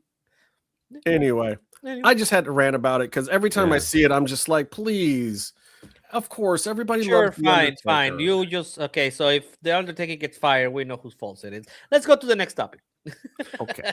Well, what are they gonna do next in AAA? Yeah. So Dominic, go ahead, bro. All right. Go. Sorry. This got something to do about AAA being recorded. Like they have a lot of time to plan the storylines, and with Raw and WWE SmackDown, they're week by week. They're weekly. AAA is like every 2 weeks, if you want to say it like that. So they got time to plan. They got time to test. They have time to write better stories or to, review stuff. So maybe that has something to do with the fact that we're getting better stories on AAA. I mean, I don't know. I do. I think a lot of it's what Byron was saying too, though. It's like when you have a tighter roster, you have to make stuff matter more. When you have a shorter show, the stuff that you do on the show has to really push your storylines to make people come back the next week. We don't have that third and fourth match of the night like Raw has, where it's like, yeah, we could do something here, or we can just put on a show to entertain the fans and sell some popcorn buckets. They're not doing that at AAA because you don't have that kind of real estate to waste. You got 40 guys in the back. every one of them's hungry right now. You've cleared out all the dead weight. There's no jobbers at AAA right now, which is actually going to end up being a problem for them. But this was part of Lucha Underground too. It was like they did such a good job that you cared about the jobbers. You didn't want to see anybody lose, or you wanted to at least see them come out and have a good time. Like, you were hard pressed to even say who was a jobber. The only jobber that you could actually say was a jobber was probably Vinny Massaro, and he was fucking over to the moon. He was over, and something was going to happen. If he was in a match, you were still going to see something, you know, like everyone did something. It's not about wins or losses. It's and they were going to give him 10 minutes at least in the match, which is, unless it was their Ultimo Lucha Royal Rumble. Well, that was funny though. If I'm gonna make an objection, Your Honor, here. Object. I think, and I'm probably gonna catch some heat. The women's division is still not there for me yet. Like, stop it. It has to improve. It has to be NXT, bro. It has to be NXT level. Now you're talking. You know what I mean? Like, we got some great talent. You got Bailey. You got La Catalina, which is doing great, but it has to be that NXT level, and I am not there. But it's getting better. It's getting better than but before. Maybe we need a title change so that this can wrap up in a certain way. Also, I heard some rumors that they're moving Lady Flammer and changing her name to NXT. So I don't know what's going to happen there, but also I don't want to. AAA women's division to become NXT, and then they just move them up. No. Make it good. Keep them there. It's fine. Yeah, but look, when I was watching the match with, the baby faces versus the Toxicas, I was kind of like, the AAA girls are definitely a step slower. They really are. Worse. They're not as good as the CMLL girls, and they're not as good as the NXT girls, and people have always said that. Like, but one of the things that, especially when Conan was there, that he was really smart about, Conan was like, I have to be careful about bringing in girls that are too acrobatic or this, that, and the other thing. Like, my girls hit hard. They go out there and they wrestle their asses off. They get over. So I don't care. Like, what we have to do is he basically created a style in AAA around Flammer and Fabi Apache, who he fired off and on like 3 times. And she's still back, and then now mysteriously not around much anymore. Wonder who she got pissed at her this time. Anyway, but like, he was smart though. He was smart. He was like, look, I'm not getting those girls. I can't afford to pay those girls when he was doing it. So I'm going to make stars out of these girls. They work hard. I like them. They have good attitudes. They come in here and they always give 110%, so especially Flammer. So he was just like, we're going to roll with this. Now it's exposed a little bit. You get these other girls down there that are a little more athletic, and they have more in ring time, and they run circles around them. But I still thought that match was good. I still really enjoyed it. Yeah, to be fair, you cannot compare whatever the CMLL women are doing, even to anything else. Right? It's just insane. I don't know if you've seen Olympia. Oh yeah. Based, flying, lifting people, several people. Hell. She's so strong as hell. That's crazy. I don't know. Crazy, but it makes you ask questions too, that like, okay, well, you do have a budget now. You're not dealing with what Conan was dealing with before. Maybe you need to hire Jaleesa Mexa. Oh, there's some other girls out there. Our friend Dulce Tormenta. Like, yeah, it's just like, let's hire some more girls. Yeah, I don't see. I think La Catalina was a great addition. No, she was. And she fit in so fast. But I want to see 4 of that caliber. That's what I'm saying. That is not coming from WWE. Like, yeah, Bailey, it's amazing.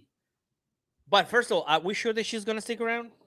Like, you know what I mean? Are we sure TKO is gonna pay her to stick around? Yeah, exactly. And then like, and there is all this talent, like, you know, who specifically are saying, like, naming names right now. Dulce Tormenta. Yeah. She's already on that level, bro. Like, she's already in the capabilities of putting her at Catalina, Dulce Tormenta match, Julissa Mexa, what was it called? Lola match. That's gonna make me be like, okay, that's gonna make me shut the fuck up and stop complaining about the women's division on AAA. But that's the weakest point right now. So you have those people out there, don't know what you're waiting for. This, and like Julissa is doing, like, I don't know, like 5 matches in a week. It's right. Like but 2 of them are in front of 40 people. Yeah, that's a problem. And that's where I'm just like, are we crazy? What are we waiting for? I will pay her to wrestle in front of more people than that. Like, what are we doing? Yeah, I'll put her out of my own pocket. Yeah, of course. Yeah. Like, I'll sell a car or something. What are we going to pay this girl? She's putting on bangers. And don't get me wrong, because her weekend crowds, like wherever she is on a Saturday night, is packed. But she's also wrestling on a Thursday night. You know, and she's just putting in the time. She just seems to like want to do the route. But that's also a sign of a person you want in your company. And I know she was at NXT and that didn't work out the way that it was supposed to work out. And she asked for a release, and maybe some people in the office don't like that. I don't know. I don't know if there's a story there or not. But also, CMLL could grab her. You know, and if CMLL grabs Julissa, Dulce Tormenta, Ludark. Let's put her. Ludark, please. Yeah. Yes. What is she doing out in the wild? If CMLL grabs all these 3 people, AAA is fucked for a while. Like, you have to wait until there's new talent to coming around, because the level of these girls that are right now like free agents, right? It's crazy. But let's say it goes the other way. Let's say we don't know what's going on with Persephone, but there's stuff out there in the wind that, you know, she's talking about leaving or this, that, or the other thing. If AAA was to pick up Persephone and bring in Julissa and Ludark, oh, come on, bro.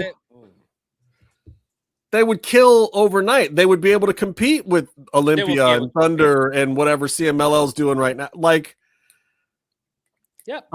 And I don't understand why either of them are hesitating. To me, like, this is a dead heat race. Pick up the extra talent, build the women's division right now with what's on the market. There's about 4, 5, 6 girls out there that could really make a difference. Let's do it. Like, why? And CMLL and AAA, both of them, you have to put more than 1 match of women's match on the card. Like, CMLL sometimes does 2. You can do 3. Believe me, you have the talent. At least 3, yeah. At least 3. Well, they have it. AAA does not have it right now. Oh man, I know. Come on, it's probably dude. That's what I was throwing stuff at the team. What? Yeah, it was crazy. Yep. Wow. They did 40 points. See, this is what I was talking about before, Tony. That makes me feel good because of the way the Cavs got beat with that comeback. Now the Spurs have gotten beat with one that was even worse than what happened to the Cavs. It was worse. Yeah, it was a meltdown. That makes me feel a little bit better, though we still went out 4 straight and the Spurs actually won. Just finish this by saying that open up the wallets. Put more women's in lesser amount of people on a match. Like, it's okay to do relevos australianos 3-on-3. No. Do a lot of 1-on-1s. They can carry it. If you saw the Riot Lucha women's matches, there were 1-on-1s, right? Both of them. Yeah. The people lost their minds because these women kill each other, and they did some of the craziest things I've seen in a while. I wish I had both their names so I can all of their names so I can mention them. But it was really on fire. They did not stop the action. I'm not saying TNA because they suck, but they did not stop the momentum. They made it even better because they gave him the right spot to do that. They put him on the right moment of the card so that they can shine. It was great. So if CMLL and AAA can do that, there's so much money to be made. I know, and the 3-on-3 matches in CMLL are just they're so formula, and I get it. They're great for the live crowd or whatever, but at the same time, they're the way that they book some of those matches, it becomes background noise instead of like the focal point that it could be.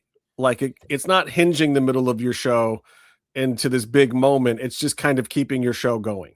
They need to see a extreme match with Ludark, so they can change their mind. That's what I'm saying. It's like there's this talent out there, and if you're worried about the girls blowing up, so you want to put more people in the match, look at Julissa Mexit. Like she ain't blowing up in ever. Nope. She can go 45. She can do a fucking hour-long Iron Man match if needed. So, Becca's got to worry. If I worry about AAA, is they're gonna live off the energy from the mass versus mass too long and not do anything to get better, like getting more talent for the women's division. Well, again, like before we start calling Undertaker Booker of the Year, let's see what Mr. Mean Mark can do as an executive now also, because there's some executive moves that need to be made down there, and the front office is going to back him up. So, like, make your moves, brother. All right, we got some more stuff to talk about, but first, I got to run the commercial. Where's the commercial? Do I have it in here? Oh, yeah, there's the commercial. I love it because my thumbnail of it looks like Byron's poking himself in the eye. I wish it was just a video of that happening. That would make it so much better. The following announcement has been paid for by Face. So my son, he's about to graduate from high school. I gave him a gift. You know what I gave him? The Face travel kit. Dude, stop using my stuff. Get out of my house. Go to college. But then he says, Dad, what do you want for Father's Day? And the thing that makes a dad really appreciate Father's Day is opening up a gift that he might actually use. Something that says, Dad, we respect you. We know you have needs too. You need your own face moment. Dads deserve their own face moment. Do the right thing, kid. Get me something like this. Fresh just came in.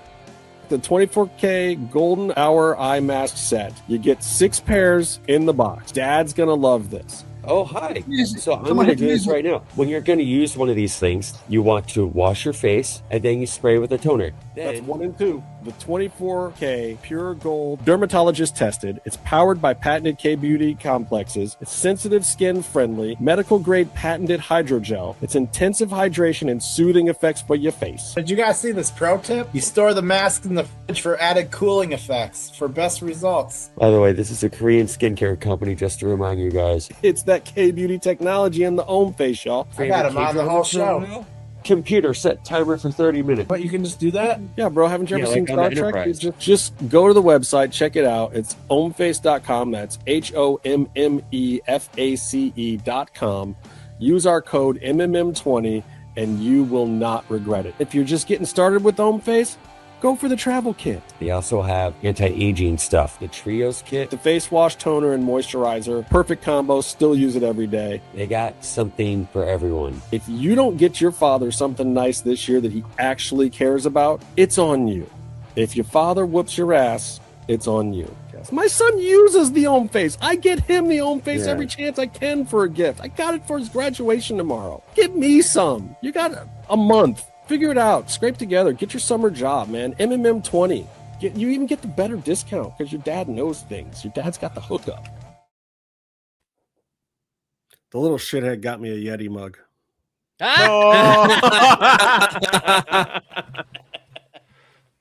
Change the locks. Change the locks. I can't blame him though. Like he broke or lost one of my Yeti mugs or something last year. So he had planned it for a while to get me a Yeti mug, but yeah, this hey, give me one, Tony. Man, Tony's gonna have to hook you up because we have found that getting this stuff to Tony is not the easiest thing in the world. But to our friends in the Culture United States, it will just pop out like ding. Code MMM20. Gets you a 20% discount. You got to do it for Father's Day. Do it for your dad. Like if you're watching the show and you got a dad and he's sitting at home and his face is all craggly, hook your old man up. Or hook your craggly old dad up. I don't know what the serious was. You must be talking about the game, Rebecca. Oh, we're not gonna about talk the mug. There's no hockey game on. I'm going to go on to one of the other subjects that Tony brought up in our DM when we were trying to figure out what we were going to talk about on the show tonight. I want to talk about the CM Punk thing because. Oh, I was regretting putting that on the.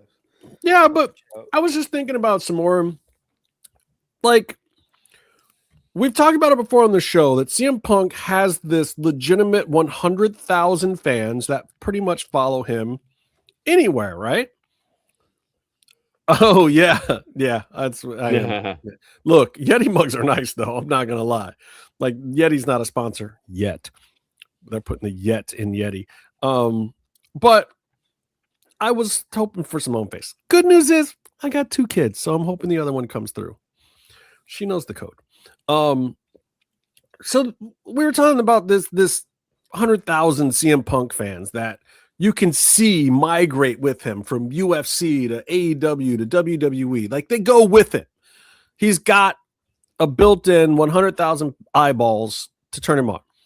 Now, I don't think WWE has lost those currently, but obviously the one thing that I think we know is true, and we'll talk about the various things that may or may not be true in a second, but the one thing I think we know is true is that something has changed with CM Punk. He was going to go to Europe. There's been no one has denied that, and then he didn't.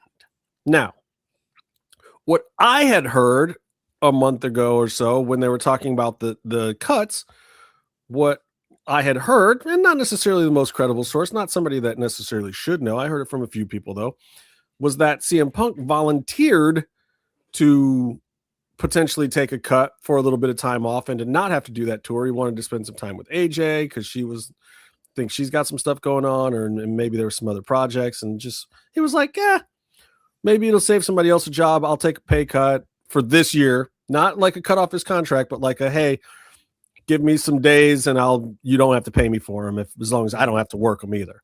Like, let me do you a favor. That was what I heard was the case. Don't know if there's any truth to that whatsoever. That's as much a rumor as anything else going around, but that's one that is pretty favorable rumor to CM Punk, right? Then this week we're hearing the exact opposite of that, which is that they told him to take this pay cut and he's pissed and there's going to be lawsuits or this, that, and the other thing. People I've talked to have said that is completely unsubstantiated. However, they don't necessarily have a reason to know. And I don't know if Sean Ross Sapp or Meltzer or one of these other guys has an in with CM Punk's people, but maybe there is some legal action going on. We don't necessarily know one way or the other. Just because a dirt sheet or some podcast like us says, I heard a thing, does not by any stretch of the imagination make it even close to true. Like, I get a bunch of information from different people, and sometimes it's interesting. Sometimes it never comes to fruition. Sometimes it's dead on the money. But you never know, so I'm not a dirt sheet. I don't try to report this stuff or try to source dirt or get information or whatever. I just like to talk to people because it keeps me informed about the business and it makes me more knowledgeable when we're talking on this show and when we're talking to our friends in the business and whatnot. Of just kind of having a key of what's going on. And sometimes I find it interesting. And we found out certain things that were way inside that we've never talked about on the show. It's happened. And it doesn't matter because life is too short, people. Like, getting all up in everyone's business doesn't matter. But what I thought was super interesting about this when Tony mentioned it earlier was like, okay, but looking at this as a business side, regardless of what changed with CM Punk, what is WWE doing to hold on to those 100,000 fans? How do you stretch it out and keep CM Punk out there? And maybe this is part of it.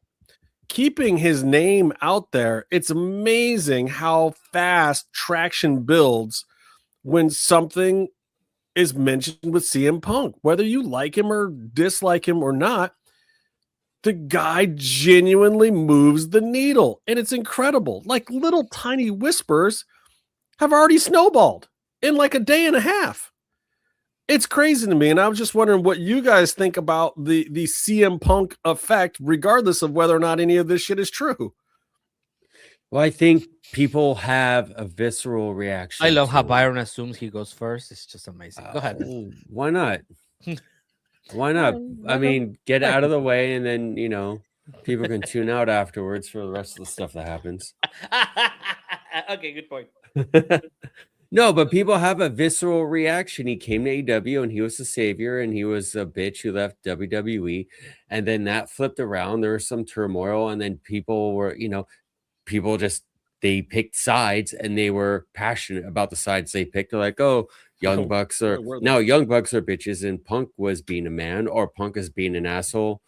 And blah, blah, and these guys are just trying to be like chill about our business. I don't know, whatever. But like you pick the sides, but there's always a reaction and there's always an opinion that's strong about what's going on. And this came out and it stirred up opinions about him that didn't even necessarily have to do with this. It brought out the people who had the opinions about how he left AEW. And now we're seeing all the gifs or all the clips of him in AEW, Eddie Kingston cutting that promo on him. We see that whenever there's any kind of CM Punk turmoil. And it's just, he moves the needle. I think, and I think that also, if it's true that he went to TKO and asked for his paycheck to be cut and he'll work less, so other people maybe don't get fired or their checks cut. TKO doesn't seem like they're the type of company who thinks that's a good idea. They'll say, we'll just take your money. You're going to work the same and we're still going to fire people. But if you want to give us your money, we'll take it too. And I could see where that would be a problem. I don't see on that end them being chill about that. So anyway, I think people just want to talk about him. Yeah. I mean, literally the story right now is nothing has changed with CM Punk. Yeah. That's not the way the headlines read, but if you read any of the current stories out there, basically they're saying nothing has changed with his status. If he asks for his release, or if there's something amiss, or if he took a pay cut, or if they asked him to take a pay cut, what the official word coming out of WWE right now is, and the CM Punk's camp has not disputed it, is that he's going to be back on TV soon and everything is pretty much status quo. Yeah, we learned with Logan Paul, a torn tricep. Are we 15 minutes in? A torn tricep fucking sucks. He tore both of his triceps consecutively. Once he rehabbed one back, he came and wrestled a couple times and he tore the other one off, right? And so like he had a bumpy road. And then once he got rolling in WWE, he worked almost full time. He worked a lot for a long time, trained super hard, so he looked like he was in shape. That's another thing when you watch the AEW clips. You're like, oh, this guy just did the treadmill for his AEW run. Did he even pick up a weight? He did, but like it looks like he didn't get into shape for AEW compared to WWE stuff. But like he probably does. The old man needs some time off. That makes sense, right? I think again, and I feel like I always say this signals a deeper problem. I think there's nothing going on in WWE so that they have to resort to talking about a guy that is not there. This is how terrible this is, because we have I know and I know tomorrow night, like on our Spanish show, they're gonna love Raw. I didn't like it, but there's nothing really going on outside of AAA, which has to pick up again, because now it's gonna be like 3 weeks ago that we had Noche de los Grandes. Oh, you better start, cooking something else. But there's nothing happening that WWE. I don't even know what happens. Is SmackDown still on? Is that a show? Is that a show they still have on TV? SmackDown? I watched all of it this week, Tony. What can you remember from that? I can't tell you one single thing that happened on SmackDown this week. I don't remember it. It's like my brain stopped for 3 hours. Rebecca's about to blow your minds. It's not like anyone is interested in King of the Ring. King of the Ring is, I guess, going on. That's supposed to be a thing, isn't it? It is happening. I'm sure it's part of something. But yet somehow the Owen, which has stunk for years now, in my opinion, is 5 times more exciting, even though we're all pretty sure that Ospreay's going to win? Oh man. Yeah, but you want to see him win. You want to see the good matches. That's another thing. If you show up to an AEW show, they have their own problems. But if it's done right, you might have some storyline stuff where you don't know what's going to happen, but also you might have some stuff where you know it's going to happen, but it's going to be a fun ride. They're going to deliver in the ring. Right. And that's what I like about this tournament. It kind of this and like the C2. It's kind of like Tony Khan saying, "Fuck it, let's just have some good wrestling matches." But it will. But also, there's something at the end of the like if you win Queen or King of the Ring, what happens after that? Like you go to Saudi Arabia. You get to be compared for free. For free. But you also get to be compared to Stone Cold. So that's what I was gonna say. Like you get your Austin 316 moment. And then you get called a letdown a year later. Austin 316 says, "I just whooped your ass and sold a whole lot of T-shirts." But you're supposed to have really good matches because it's a tournament. But the best of the best will be it's in not that because tournament. they have like 15 people per match. Don't they have like 4? Is it like a 4? Yeah. Fatal 4-way match for qualifying one person? Yeah. Why? Because, and this is one of the things I do like that WWE does. I don't know if I like it in this particular instance, but what they're doing is they're using those 4-way matches that are, geared towards the main storyline to branch off all their other story work for the next 2 pay-per-views. I don't know. They are. I mean, it doesn't necessarily. That's the purpose, but I don't know if it's happening. I don't know if we care. Is the thing. I don't know if any of those storylines or those matchups are really doing it for anyone. Let me tell you, Justin, we don't care. And it's one of the issues that WWE is having right now. It's like, it was the Hogan thing of like, okay, who does Hogan fight next? I guess Sergeant Slaughter has to back Iran to fight Hogan. It's like and every time they try to do these things, it doesn't work. It's like we had babyface Randy Orton for a year and a half, and then all of a sudden he's a heel fighting Cody because they just have to turn somebody to make a story. I know that I'm old enough to remember this, but I don't. Why did Sergeant Slaughter back to Iran? What was the logic behind it? Wasn't he service to the United States government at one point? Yeah, he was a fake Marine for a while. Yeah. No, he was the babyface, but they needed to heel to fight Hogan, who was the all-American hero. So more American hero than the only living G.I. Joe at the time before William Refrigerator Perry became a G.I. Joe. Yeah. No, it was really just Hulk Hogan was the all-American, hero, right? But this is and also when I stopped watching WWE. I hated it. Yeah. And they needed an antithesis. They needed what year was this? 87? 87, 88, somewhere there, right? Somewhere around like Desert Storm, like when we were fighting. No, Desert Storm was in 92, wasn't it? I remember watching it. Anyways, yeah, it was like 92. It was in a ballpark area. We didn't like those guys. Wow, if we can ballpark eras of our lives, we are fucking old. I was 5. But they just needed to create the most anti-American person. 1990. It was 1990, Byron. You were correct. So they could go against the real American. They have the anti-American, and why the ultimate betrayal. That's crazy. Well, what if they had like I don't know if Earthquake was in there at the time, but like just imagine like if you do Earthquake and he's like, you know what, I hate America, and a lot of people are going to be like, well, that kind of sucks. But if you have an American hero who says, guess what? Fuck you guys. They're like, you son of a bitch. And now he has to fight Hulk Hogan. Well, for that to work for me, he will have to renounce his American citizenship. He basically... Yeah, he did. Oh, yeah, this is... He basically said America wasn't worth his time anymore. He didn't know why he served this country. He moved to Canada. That's America Junior. Anyways, yeah. But whatever. Anyway, taking too long on this.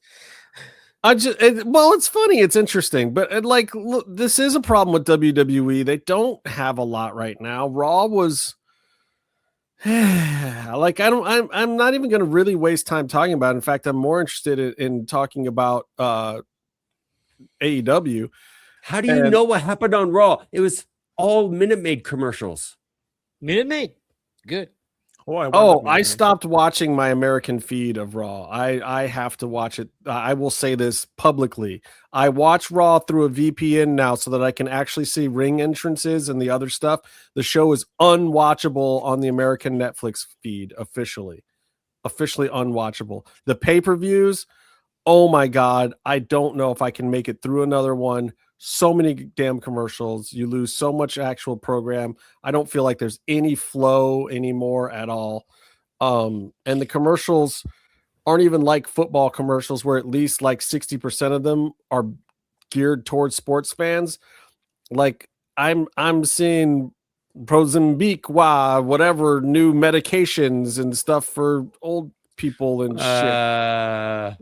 Yeah, whatever the licorambi myosin.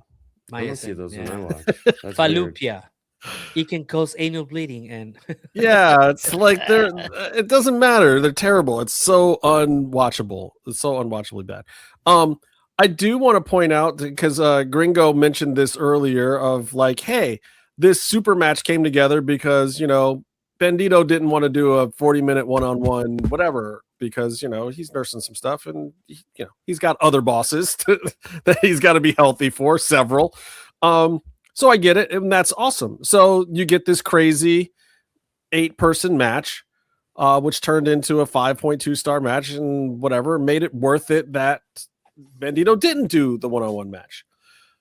This is also, by the way, what we're getting now as a semi-headliner or whatever for Forbidden Door, because MJF is in fact banged up, so they've turned his Mark Briscoe match into a super qualifier where if the conglomeration wins, Mark Briscoe will get his actual match against MJF, and if MJF and whatever group of guys he gets to show up, which apparently is Jade Lethal's posse that I didn't know. No, for the match itself, it's the Don Callis family.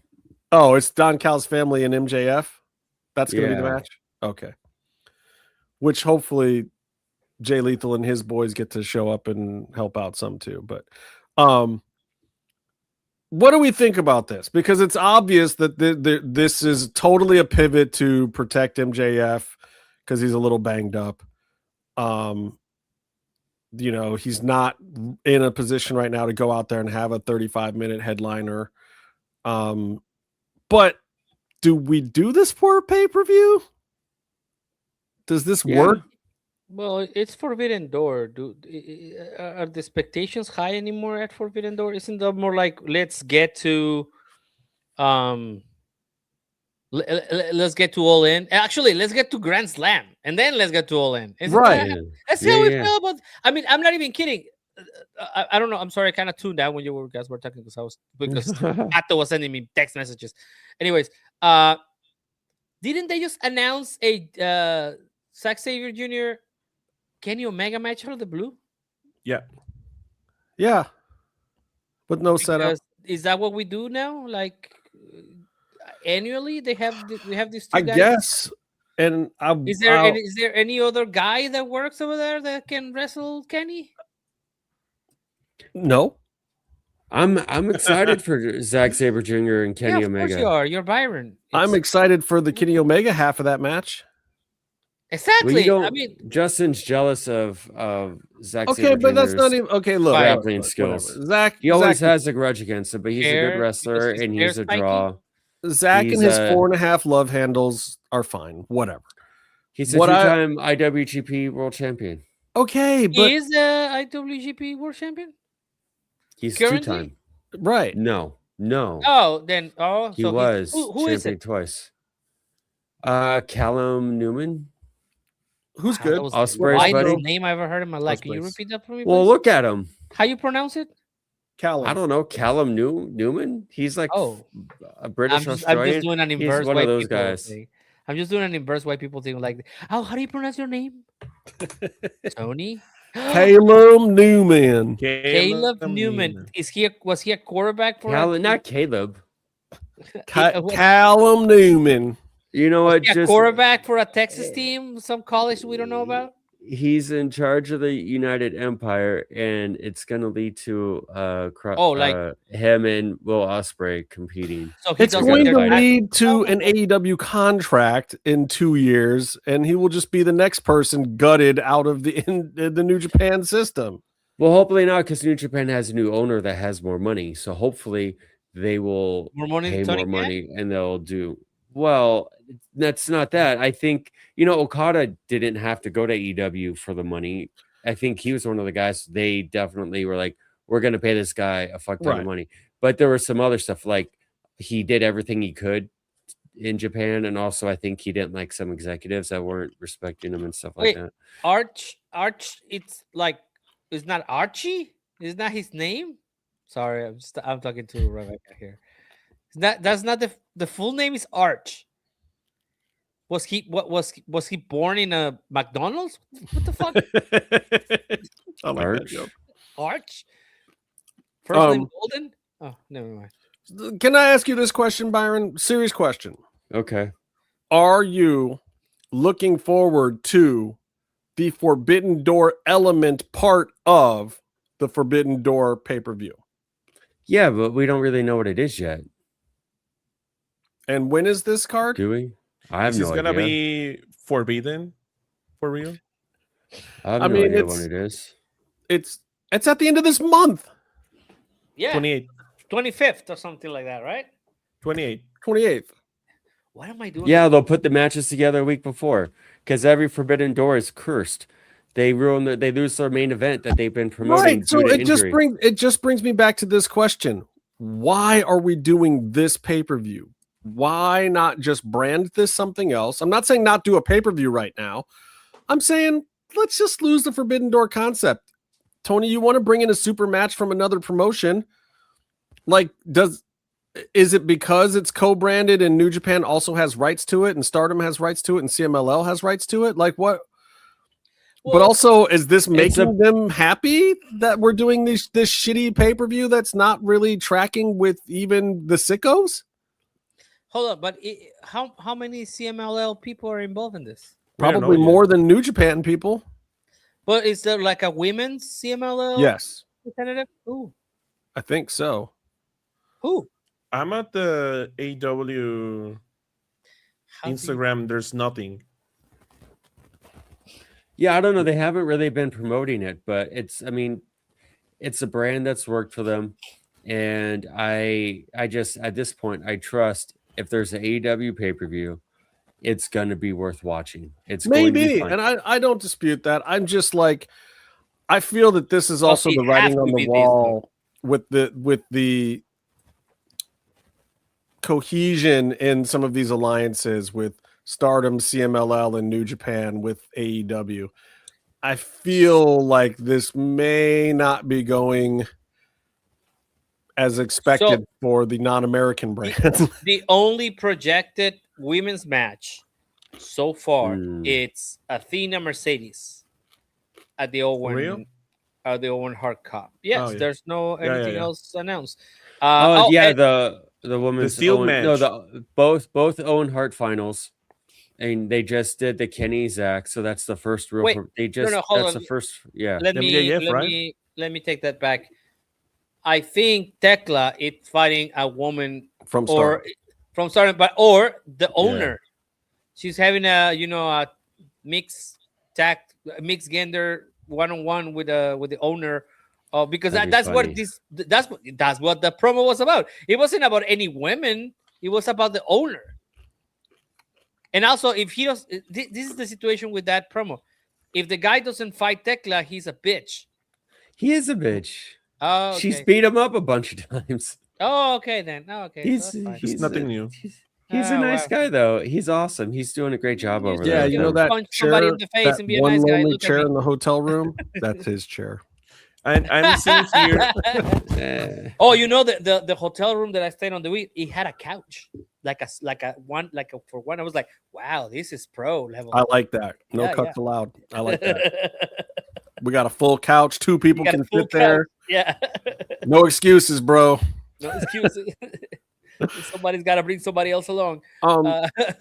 Okay, so I do got to talk about tonight's AEW because, like I said at the beginning of the show, B plus, maybe an A- for me, somewhere in there. Like, and I watched it quickly, and I was watching a lot of it on my phone. So, but the fact that I was watching that presentation and I was still like really glued to a lot of it and really excited about. First of all, more and more, I love watching Mark Briscoe wrestle, and he sucked it up with this semi-jobber status for quite a while. It's nice to see that he's in a storyline right now where they have to build him up and let him get credible moments. I just like watching the guy wrestle. Yeah, it's been very, very entertaining. He has beaten MJF though. Yeah, I just I mean, he won't now, but well, do we know that? I mean, MJF came up with the idea to put Darby over for a little while.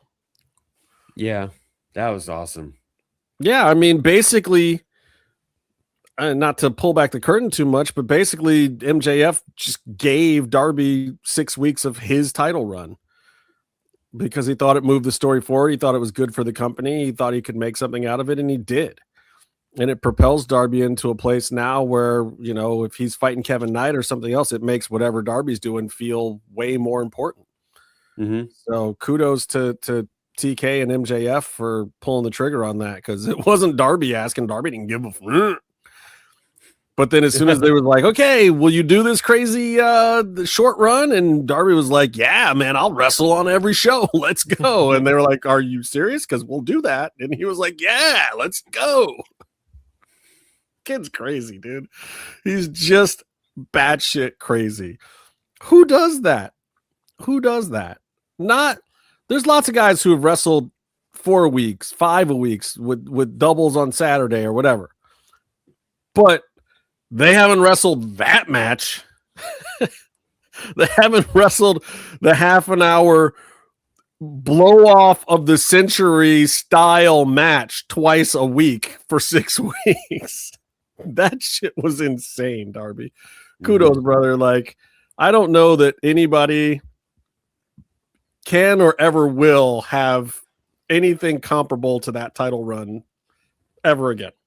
Yeah, it's one of the most enjoyable title runs, short or long, I can think of in a while. Yeah, it was just, and it was random. It just felt new and fresh. And like, I still can't even tell you if it was a good idea or a bad idea. I can just tell you it was an idea. It was a completely original idea. And it was unprecedented. So if you wanted to do something, and especially like during WrestleMania, it's like, you know who's going to get all the headlines. Why not? Why not? Just do it. Yeah. Ciampa Jericho, even, I gotta say, I did not watch this one though. I just gotta be honest. Like, I did not pay attention on this one. Well, that was just a promo with these guys, but yeah, I didn't hear. I'm very surprised that it works. Yeah, it was over. Like, I didn't want to care at all, and yet somehow it worked. Mm-hmm. And I don't really like Jericho as a babyface, but he knows what he's doing. And the thing that I liked about it is it's painting the picture. Jericho getting in his quippy, shitty one-liners gives Ciampa a chance to react without having to be the focal point, and it makes you understand his character and gives his character motivation.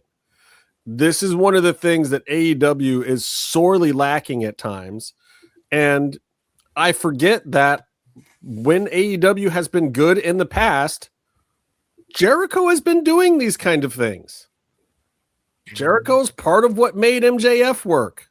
And as much as we want to hate on Jericho sometimes, and as much as Jericho is semi-canceled now and his act is getting tired, he still knows what the hell he's doing. And he's still pretty much he's not canceled anymore. No, which is odd to me, but at the same time, like, whatever. If he's not going to be canceled, he damn well at least better be doing this. Get over the guys that I actually do want to see get over. Tommaso Ciampa has put in the time, put in the work. He's a little bit stiff as a character, obviously. So playing him in this light is perfect.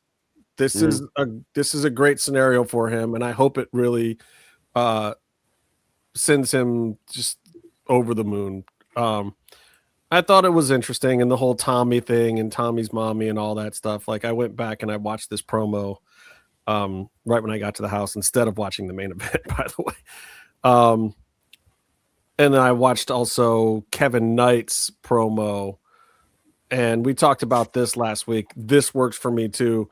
You have Don go out there, give a little bit of his thing, and then have Kevin do a little bit of his heat is much better than Kevin just standing there by himself trying to get heat. This totally worked for me. Calling out MJF and pivoting it to Darby and everything, like the whole thing just totally worked. And I don't, again, like, you guys know me. I shit on Tony Khan's storytelling all the time.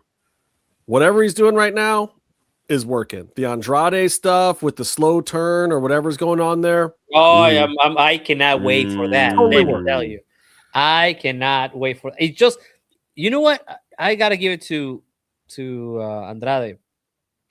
Even his facial expressions are awesome. I gotta give it to Andrade that his facial expressions are half of the show, because his dialogue still isn't great. The facial expressions are way better, but it works. Leave him alone. It works. Being bilingual is not easy. He's not. He's not bilingual. That's what I'm saying. It's not easy. His Spanish promos aren't that much better, Tony. No, they're not. I know. I will tell him first, personally. I will tell him.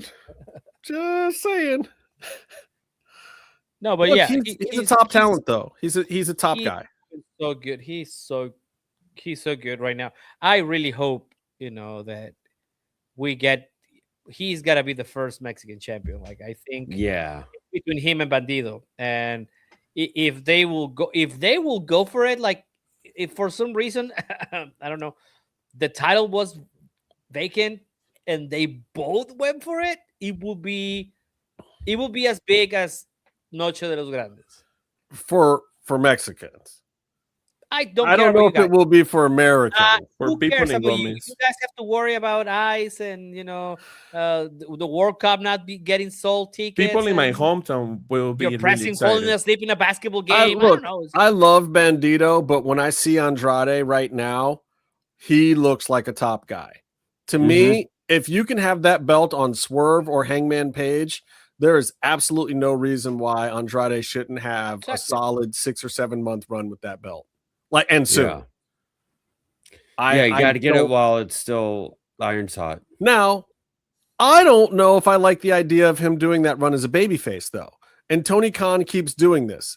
He has this thing where he feels like for somebody to be champion worthy, he has to turn his natural heels into baby faces and then put the belt on them. Like Swerve was really only a baby face during his championship run.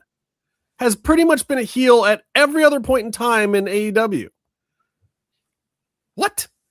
Hangman Page has gone back and forth and tweenered this, that, or the other thing, but when he's the champion, he's a babyface. Well, that's part of the journey for him. Is he goes babyface as he wins the title, but then there's nowhere to go. No, I'm not. I'm just saying that I don't know if I like the idea of doing that with Andrade. Now, I like Andrade's whole storyline with the Don Callis family right now, and I love Taz on the mic talking about, like, yeah, man, maybe there's one too many people in the Callis family. You got a lot of big egos in there, and and Don's just going right back at him. He's like, yeah, a lot of big egos, but these babies will get themselves together. That's what a real manager would say. It's like, yeah, you got the 2006 Yankees, then you're going to deal with that. You're going to deal with 20 big heads in the room that all think they're the shit, that are all getting, $600 million a year or whatever. And you just got to deal with that. Interesting. So I like it. I liked the storylines where they're going, but the thing that I like the most, and it is my pop of the week, and I'm just going to give it right now because we're talking about it and it deserves all the credit in the world. And I do mean world. Maya World winning that match tonight, being announced on short notice. I believe there's a GoFundMe up right now for her brother. Her brother passed away suddenly, I think a week and a half ago or so, or a week ago. Very tragic situation. Amazing that Maya's even at work. Awesome that they give her a moment where they can talk about her brother and her situation, but give her a feel-good moment right now. And a lot of people weren't expecting it. And when she first came in, her name got put on the map a little bit, but then, and it should. She hasn't been around as long as a lot of other people. She needs some time. But this was a great moment. I thought it was great to let her get the win. I think it doesn't really matter because I thought whoever was going to win this match probably going to lose next week anyway, which at this point in time will be a great heel moment to have Maya lose after that. And I don't think it hurt Sky at all. And Sky actually looked pretty good. She hasn't wrestled a ton recently. She's done a lot of great media stuff, her and Kyle, for AEW. So she's still been getting used in that capacity, but she's just kind of been in a faction and she's been doing a lot of run-ins and stuff and tag matches or whatever. But to see her get a solid one-on-one match was cool too. But I loved this moment. I thought it was great. And we've heard it's so weird because there's a lot of people that criticize how black talent has been used in AEW.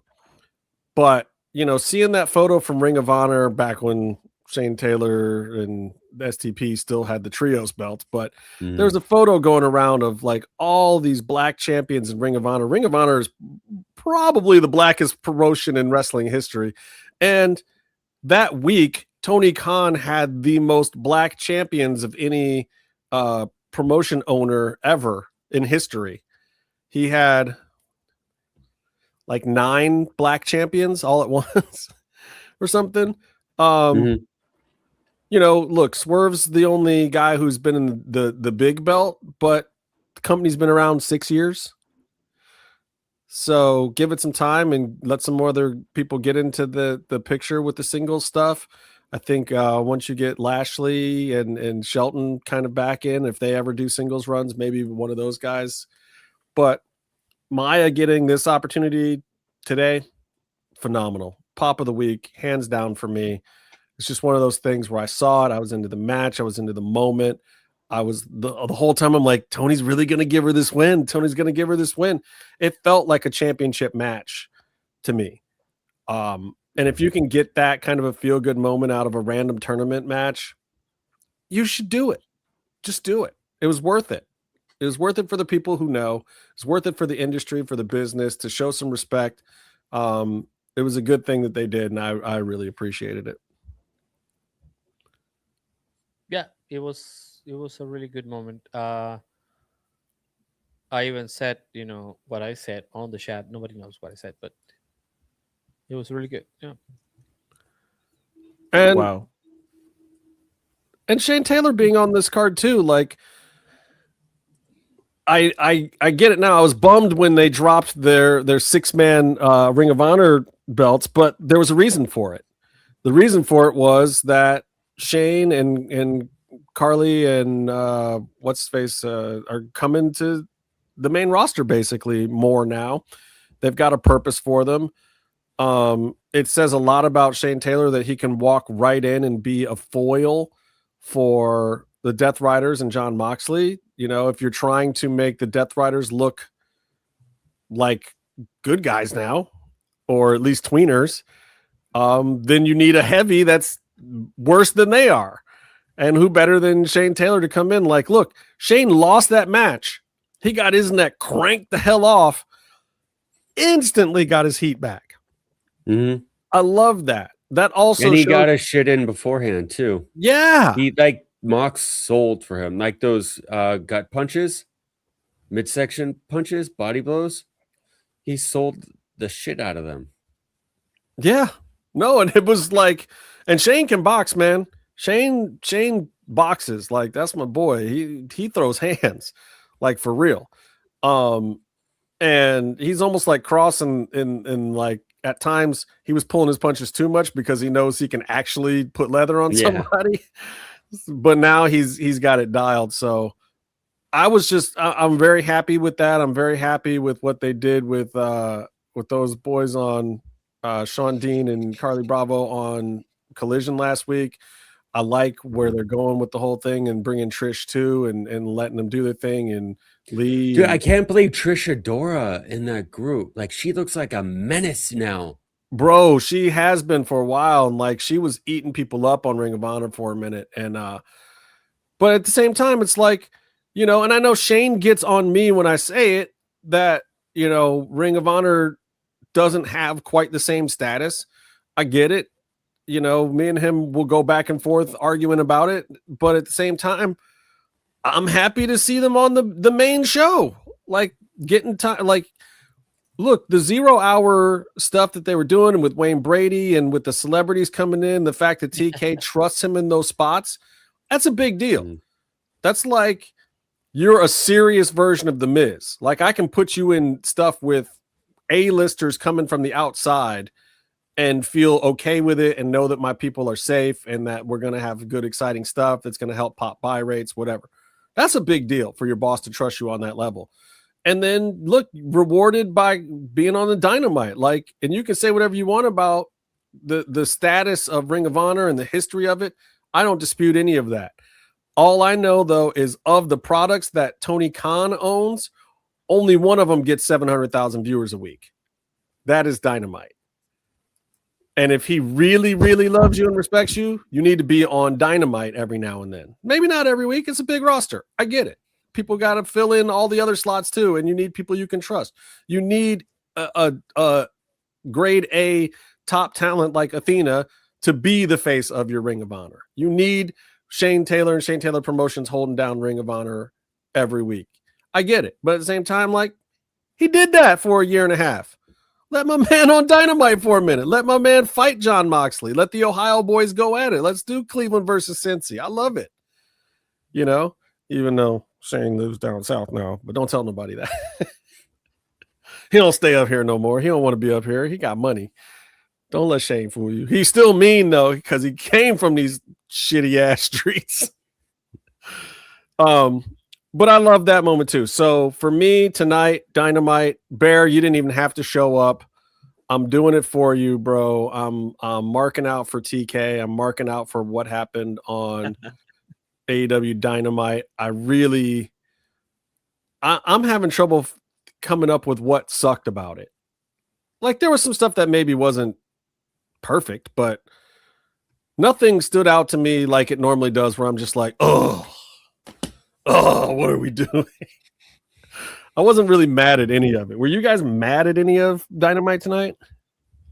No, I didn't see the main event. Do we really Hold on, you really want to bring him in? Yeah. I'm sorry. So for the fans at home, you don't see it, but inside our studio, we just had another one of our hosts pop in, but on our screens it said angry Spurs fan has entered the studio. Hi, angry Spurs fan. What's up? What's new lately? Knicks. Oh, come on, bro. Shut up. You don't even watch this. Yeah, I'm sort of a bit speechless at the moment. Why'd you come on the show if you don't have words? Because I just wanted to say you have to complain. Leave him alone. I needed a distraction, really. Yeah, right he needs to be uplifted with wrestling instead of the Spurs blowing a 29-point lead. Settle. You did go out straight sets, like so. You know what? I think somebody jinxed this shit because they said something on our private. I think it was Jimmy. That said they're getting killed Right now, Yeah, it's like Jimmy said it. Yeah, I think it was Jimmy who Jimmy jinxed it. Jinxed it. Somebody's paid off Danhausen, I think. I think we're going to have words to him. Oh, that was Bill, if crazy. you weren't here at the beginning, you got to go back and watch our stuff with Gringo Loco, because Gringo came by to talk about his 5.25 star match earlier. And I'll give that props too. That was a great interview, guys. A really great interview. Coma, show us on the doll where the Spurs hurt you. Yeah. Oh God. Yeah. Right here. Wow. That's a big spread. It was Taylor Swift's fault. Tay-Tay. I blame Tay-Tay. Coma, I have a question for you. Yes, sir. Did you watch SmackDown last week? Don't be silly. You didn't watch SmackDown? No, mate. Okay. Well, then Nobody you probably remember about as much of it as I do. And I did watch it. Did you watch it yourself? I watched it and I can't remember anything about it. I can't remember a damn thing. Like, I remember when I was watching it, I was like, oh, I'll talk about this and I'll talk about that. But I can't be asked to go back and actually recall any of it at this point in time, and I just can't. Yeah, man. I mean, as for the way that WWE program is going at the moment, the Raw wasn't really much to speak of this week, and SmackDown, well, I don't think I've watched that in a while now because it's just gone downhill. So NXT's been good. Just saying, throwing it out there. I didn't get to see NXT this week either because I was working. But was it good? Yeah, the Tatum match was really cool. Tatum's awesome. Yeah, she's about to leave, right? Yeah, I think she's moving to SmackDown, right? I could see her on being good on SmackDown. Well, so this brings me to kind of my late but big question of the week. Is WWE vulnerable right now? We're sitting here talking about how good Dynamite was. We're sitting here talking about how non-existently bad most WWE stuff is right now that isn't involving two white American guys playing Mexican luchadors in Mexico. But is there something that AEW can do to really move the needle in their favor at this point in time with WWE being so bad? I would say no, because WWE for the longest time now has been a live entertainment company of the scale that's untouchable. There is a certain amount of money going on there that will never be touched. If they do horrible for the rest of the year, they'll just fire people. They'll still be able to make their show and make money and this and that. So, it doesn't have to be good. You don't have to watch it. But there's still going to be people who watch it because it is what it is. Yeah. That is the most American answer. Too big to fail. Yeah. They don't have to do anything. That non-answer that Byron just gave, I think I have another one. My answer is the right answer. Sure. White people speaking. Wow. No, I think the problem, it's more of what Bear said, I think a couple of weeks back, is that he's not even on the show. I'm aware. There's some, but what he said was that they should not try to be WWE, and I think that's okay. But at the same time, you do have to be a little bit like WWE if you want to bring people around so that your numbers are like at the beginning of your run, right? Like if you want those numbers, the lights out match or the lights out match with Thunder and the champagne, what was the name of that thing? Where Orange Cassidy and pushed Jericho into the orange juice or whatever? Yeah, that match was huge. That match did like 1.1 or something crazy. Yeah, exactly. That's what I'm saying. If you want those numbers, maybe you do have to be a little bit like WWE at one point so that you can bring that people without alienating whatever you have right now. And yes, I think it's not literal. I think they need to do the thing. They need to make connections, generational connections with fans like WWE is so good at. You don't have but time maybe for not that. the That's literal like, thing. so you're talking about they want to be competitive in 10 years. To me, by the end of December. I feel like AEW has gone through its period of being world class, and now it's shifted into its WCW moment. But when does it flip the NWO switch and become the 83 Weeks company? Like, what does it have to do next year around WrestleMania? That's okay. So it is the thing that I said before. You think? Yes. No, I mean, you were correct on that. And they have to, but they have to start building up right now. They have to start creating a momentum so that when you get to that point and there's a vacuum in the American product locally, you don't have to do it the same week. I will insist. Don't do it the same week. Please don't do it the same week. We will play this back in a year from now. I think it should be the week before. It should be the week before, but you have to start building up right now. You have to, and you do have to do a couple of things like WWE, which is send your people to movie premieres. Send do all this media, all the extra stuff that you need. What? Rebecca got jokes. She's talking about Christian and Cage versus FTR being a generational memory. I mean, that match was great, but the program was, for people who are our age. Or older. Or older than us. My age. People that are my age. Let's be honest. I don't think FTR has the same cachet as CNC. I'm just saying. No. It's not like they had the Hardys and CNC or Team 3D. Although they're all, but I mean, part of what everyone liked about FTR in the first place is the fact that they feel like your dad's wrestlers. I mean, that's their whole thing. But I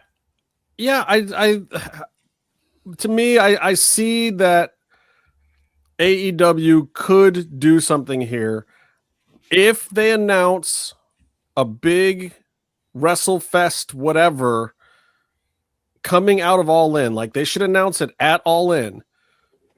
They should announce it. Everything Maniacs to Wrestling. That. Yeah. Whatever it is, whatever you call it the Uber Starcast, whatever. I don't care. Call it something, brand it, and push it for 6 months. 6 months. Work everything to it. Just like we feel right now like Tony is working towards All In, right? We don't care about Forbidden Door. We don't care about, even Grand Slam is like, to me, Grand Slam needs to be the ultimate promotion for All In. Yeah. Grand Slam be great by making it great promotion for All In. Grand Slam's a big deal because it's going to be a massive, awesome show in Mexico. That's going to be great. But yeah, to your point, it needs to point towards Will Ospreay winning the world championship in front of his crying family, like a couple blocks from where he grew up. That type of story. That's the story we're all going towards. No. That's fine. Again, but you need to make Will Ospreay a global phenomenon. Like you have to send him. You have to send him to the Hamilton opening, and then to put him in Hamilton opening. Huh? What if he actually was? What if he was in What if he was Hamilton? I was just making the widest thing possible. He would be George. He'd have to be King George. No. I want to see him. I want to see him busting. Okay. Anyways, see, this is what happens when I give the whitest person. Hamilton is an incredible show, like a wrestling Hamilton show.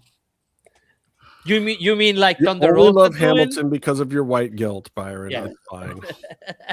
I saw it live. It was amazing, but I had to listen to the soundtrack for like 2 weeks before I knew what happened.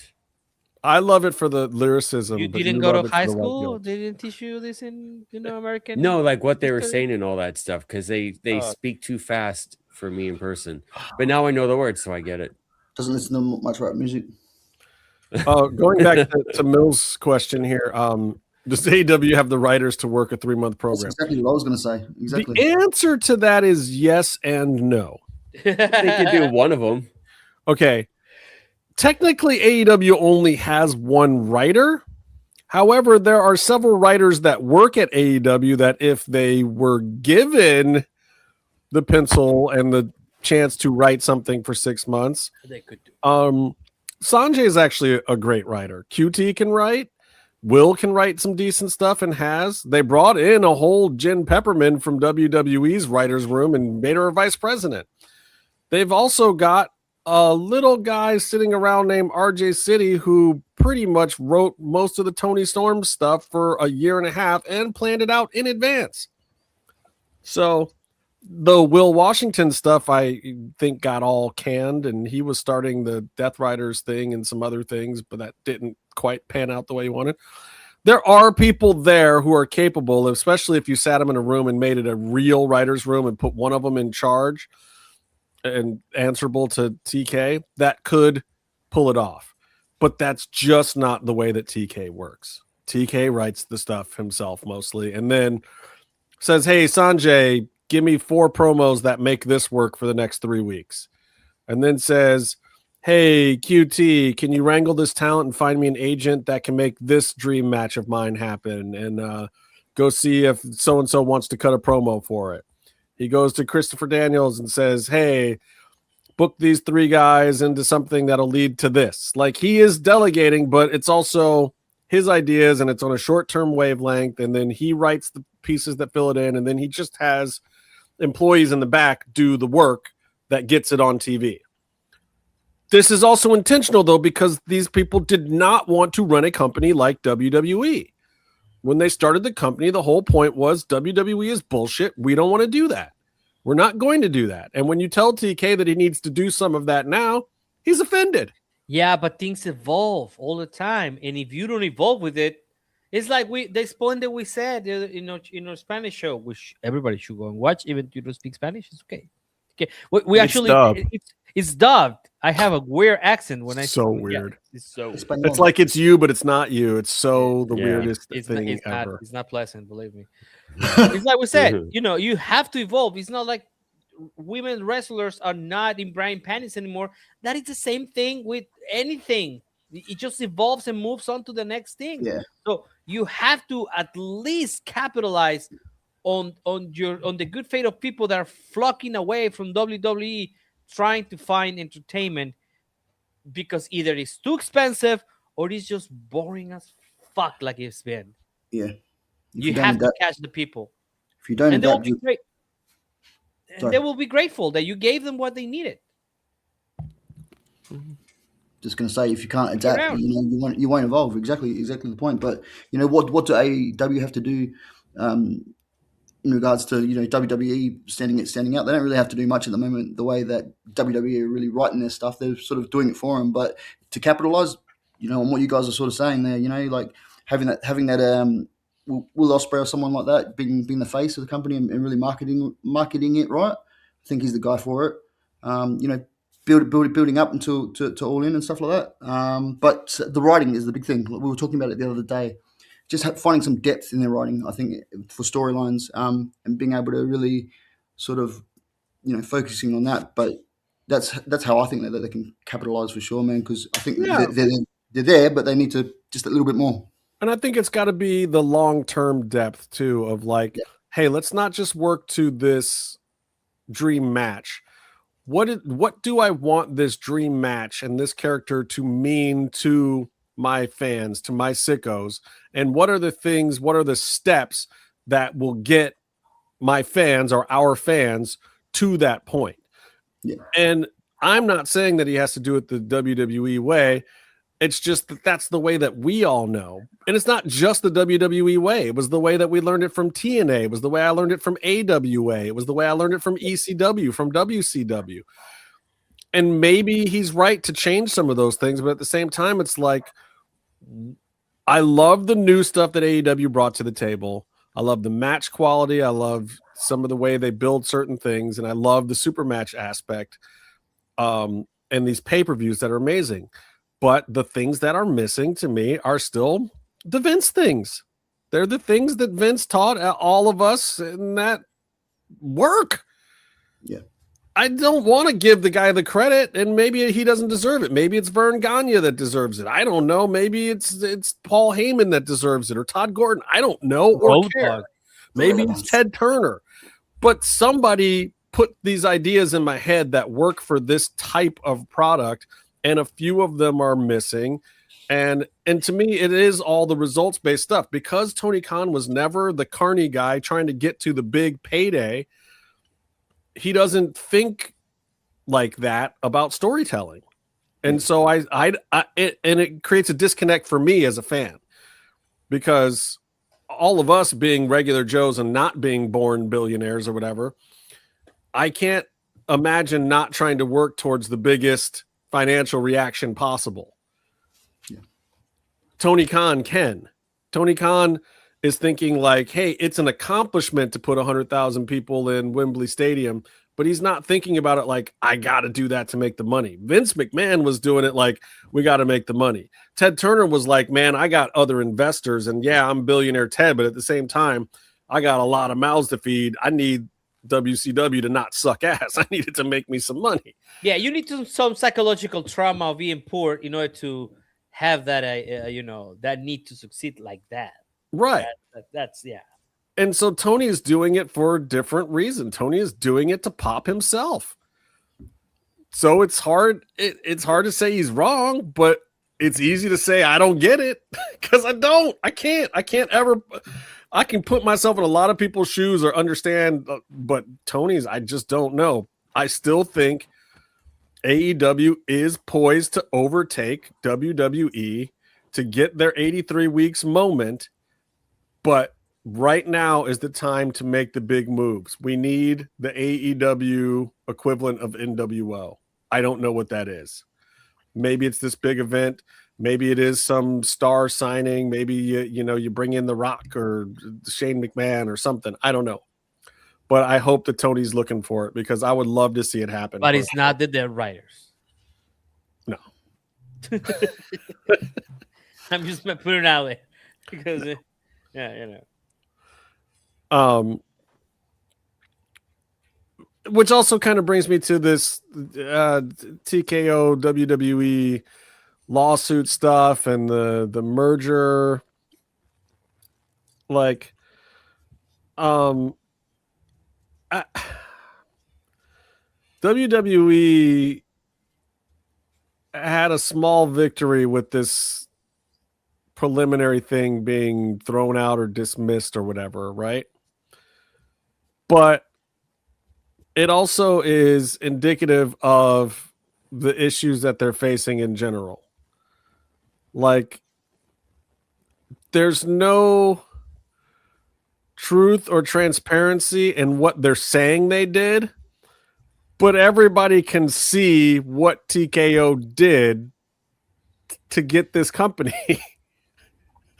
And there's this very odd disconnect that we see similarly in TKO's actions right now that we see in politics a lot, which is people just do what they're going to do and then blatantly tell people that's not what they're doing. And somehow people go along with it, even though they know it's not true.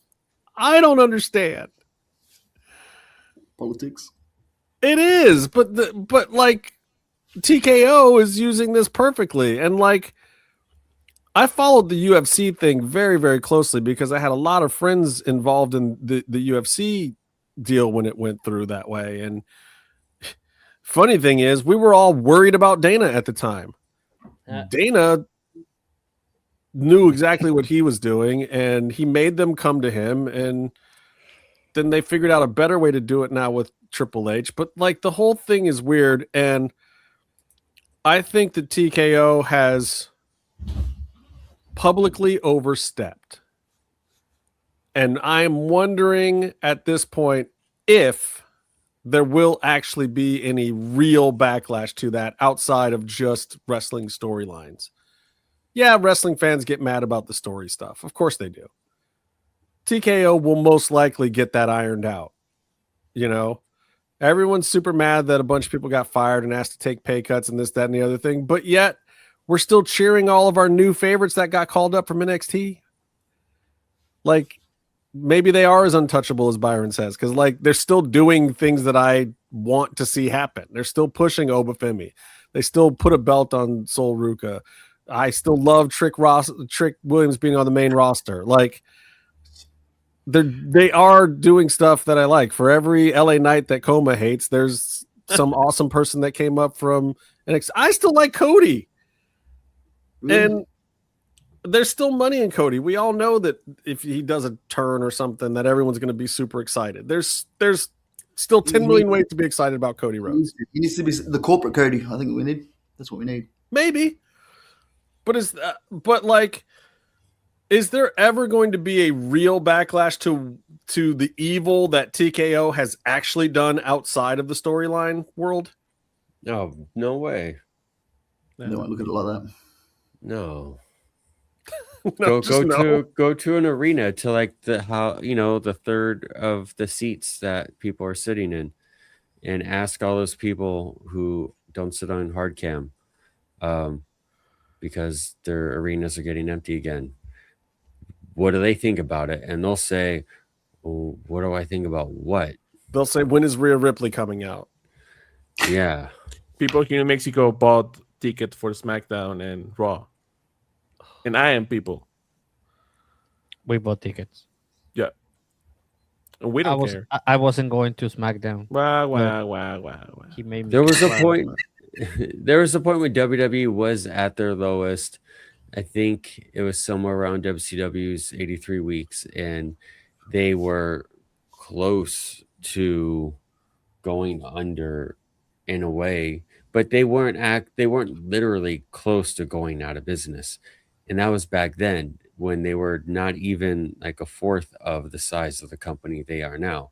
There's just too many things. If the show's up, is that comparable to is that comparable to the viewer, like from now to? Well, I'm just saying, like, how it was different though, because they you were have to understand they at that point in time, even with WWE getting their ass kicked, they didn't owe money, and literally just the touring shows paid all of the bills for the company, paid every single person on talent, paid every person in the office, paid for the Titan Towers, just the live show alone. So literally everything that was coming to WWE at the time from TV rights was pure profit. Yes, but also it should be now. It's not though. TKO paid how much money to buy WWE? They're in debt from buying it.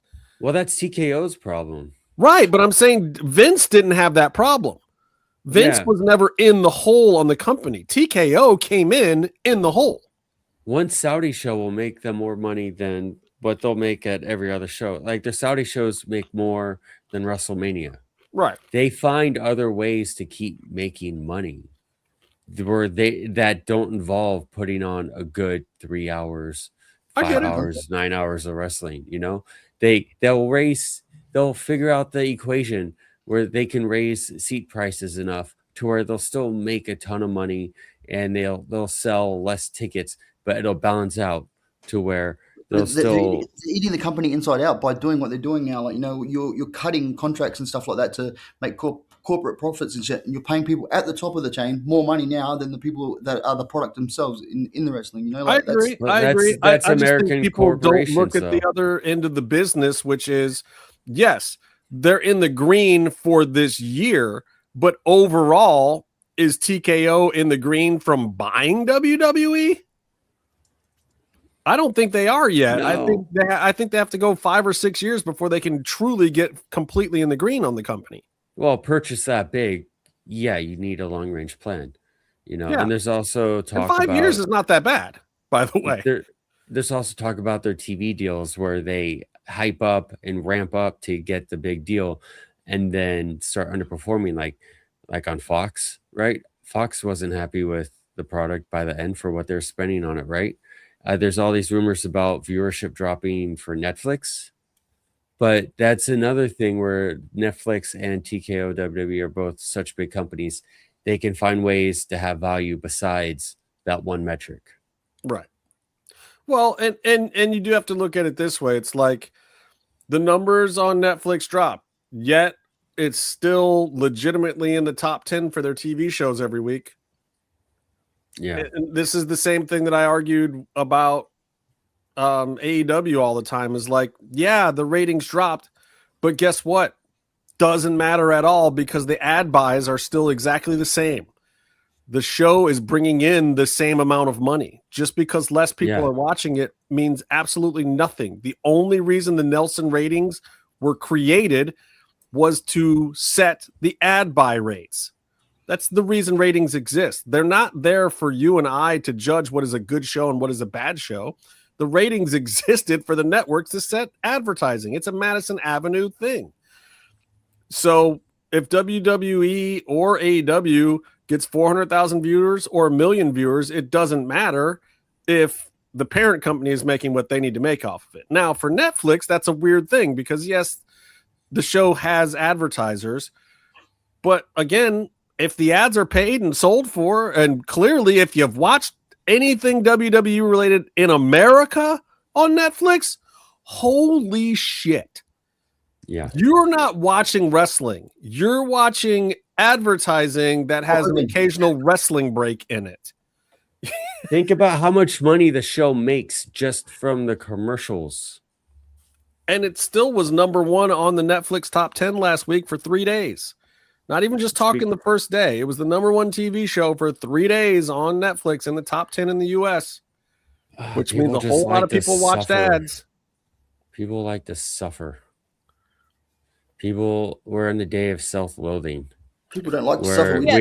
We don't feel like we're worth feeling back. good, so we will.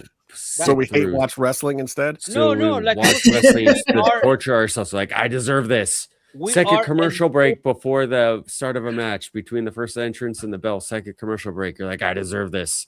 You're like flagellating yourself. And you bought I'm bad. I'm terrible. Another commercial break. Throw a promo. It's not a good product. It's not a good thing.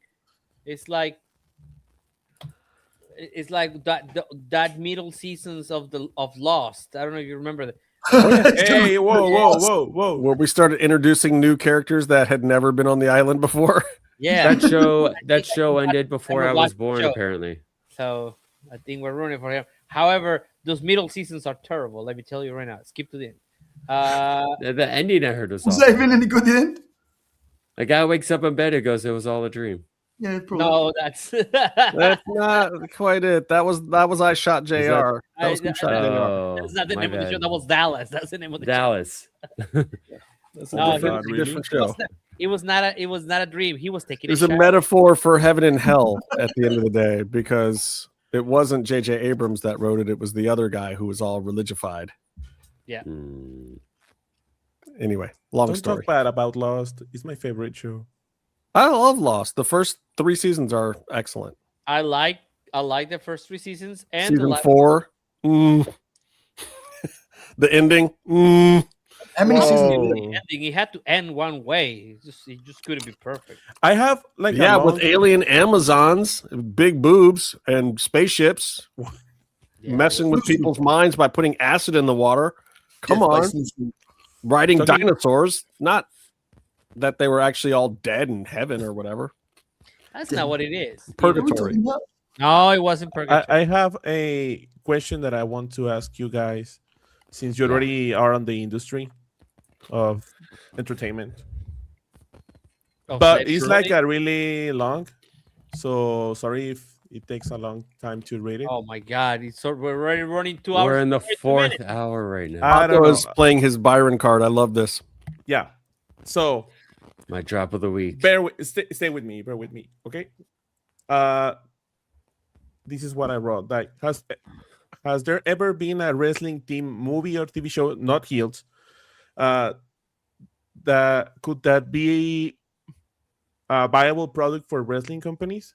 That I know that there was some Lucha Libre Ready to Rumble movies. Glow. Okay. It's a TV program. Beyond that, Rumble affected the industry in ways that you cannot imagine.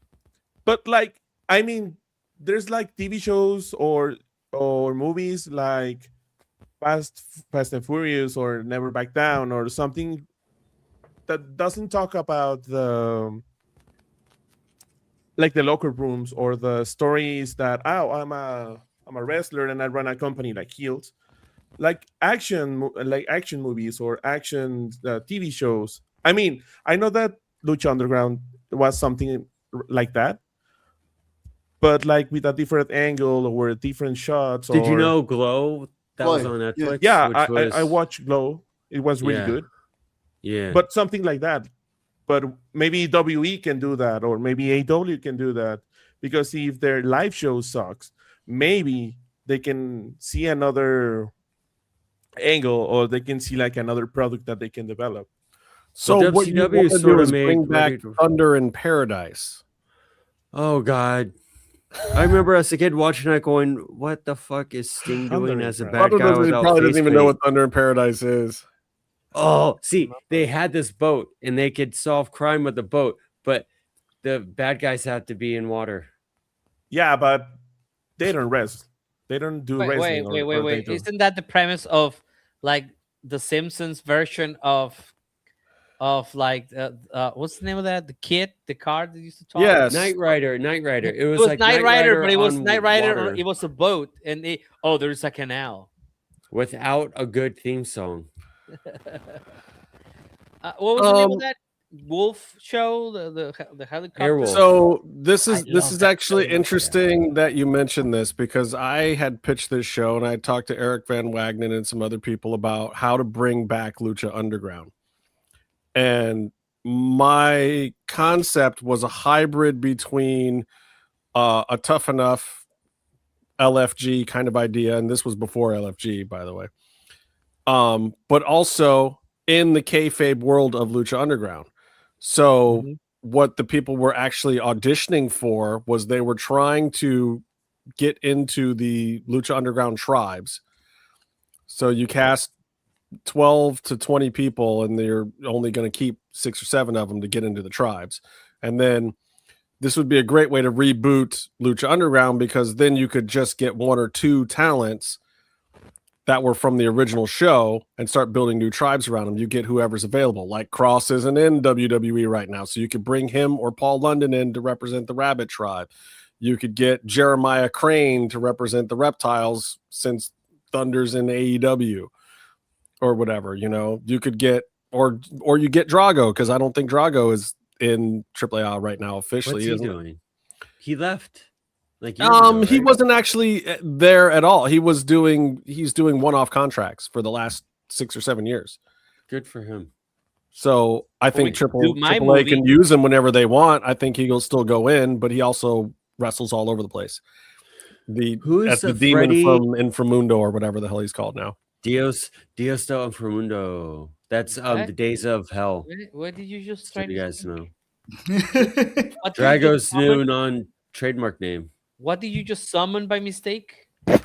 Dios de lo Summon. That's the Dios Evil de los Dead or Summones. something? You accidentally Oh, said the wrong thing. An Evil Dead thing I'm here. changing his name to Byron Bruja. That's cool. That's your new gimmick. You're Byron the Witch. Bruja also means broke in Spanish. You know that, right? Bro. Ando bruja, it's like I'm broke. It works yeah. perfectly for our money, Mark. Wait a minute. Yeah, you can bring Dago, whatever. I'm just saying, like, and I would totally cast a new Prince Puma and just put some other different black guy under the hood and make him sound and look Puerto Rican, but actually claim that he was Mexican. That would be so perfect.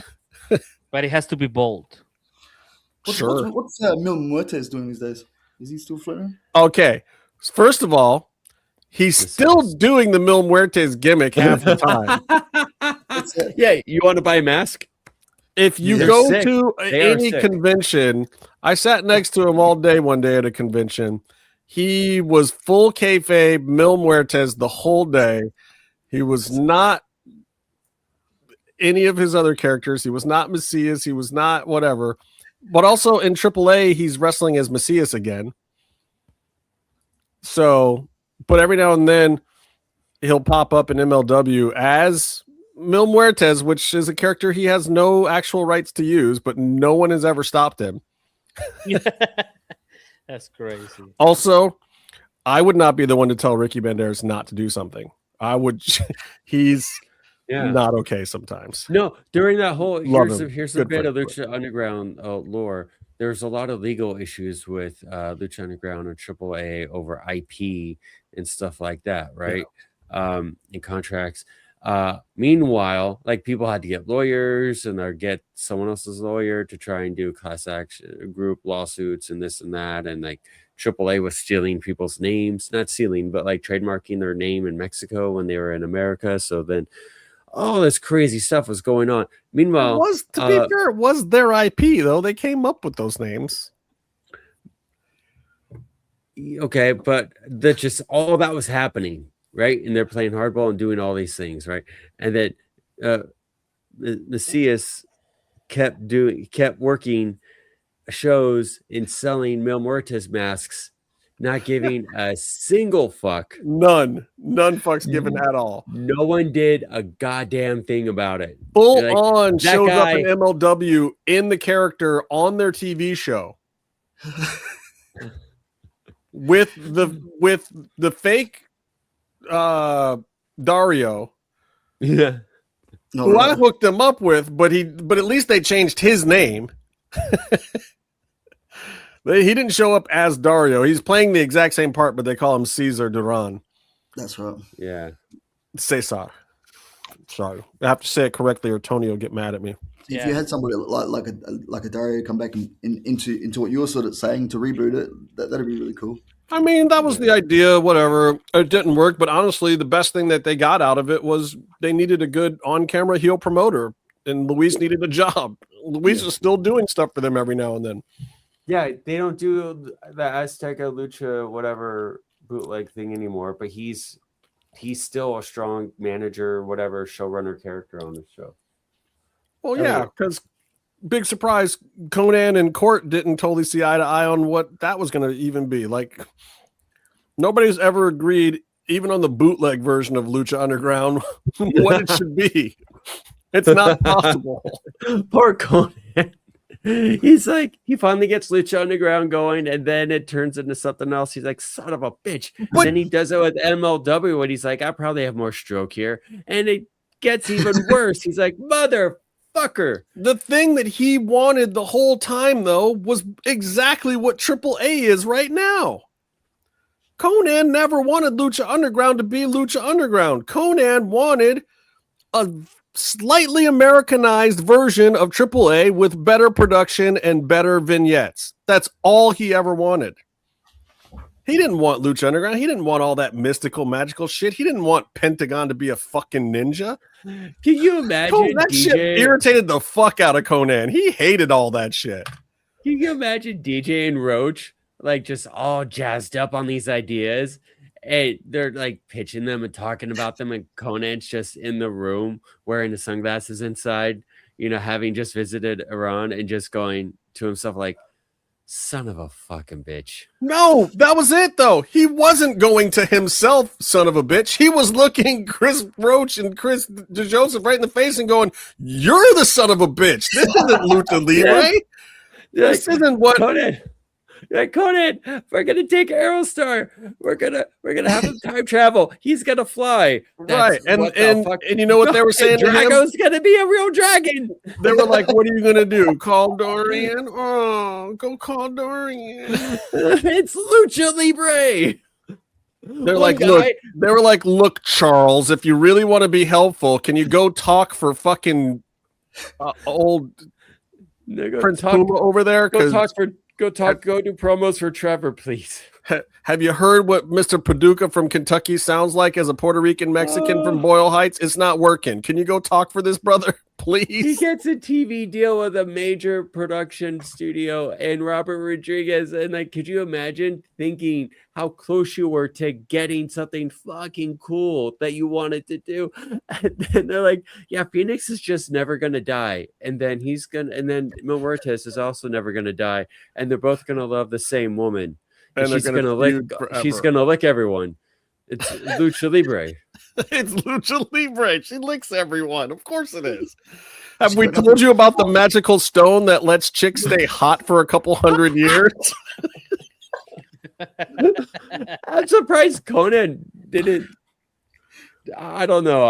And wait, that big guy that you sent down to Mexico to be a heater, we're gonna put him in a big glove.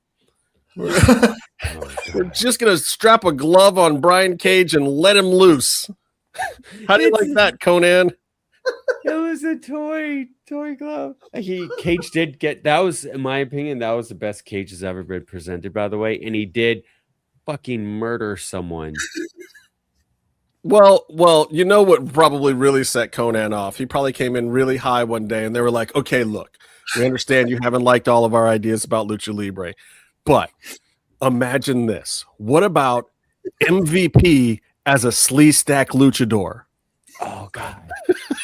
Oh, no. Like, we're going to bring in MVP. And at first you go, I like him. I know him. He'll be a good hand. What is he going to do? He's going to be a lizard with a bad zipper. And then MVP gets fired for doing carny ass shit, which is just standard for the job, but he's working with TV people. So like he's got to go, and they make Steve Payne wear. So what about Steve Payne replaces MVP as a slee stack with a bad zipper? Conan had to have been like, "Fuck this place." And the rest of us were all just like, "This shit is great! Don't you love it, Conan?" We have different tribes. We have like the leopard tribe or something, and they it's just like Aztec metaphors and stuff. And then we have the lizard tribe, right? It's like, okay, no, but they're all lizards for real. They're actual lizards, and then we're gonna behead one of them. The lick of death popped more than numbers, Rebecca. Hello. Whoa. Hey, hello. Hey, have you guys seen Carly's new nose? Yes, it looks very nice. She's doing very well for herself. I like Carly. Carly's a good kid. She still never came on the show. She told me she was going to do it twice. Ghosted. No, but to her credit though, she probably has good situational awareness and is smart. So she didn't come on our show. Thanks, Byron. You're really selling this for all the other talent I'm still trying to get. Thanks, B. It's in hour 5 right now. Well, do we want to get Evie on the show? Should we finally let Evie come back, even though she stood us up 3 times in a row? Does she want to? Of course she does now. What the fuck else is she gonna do?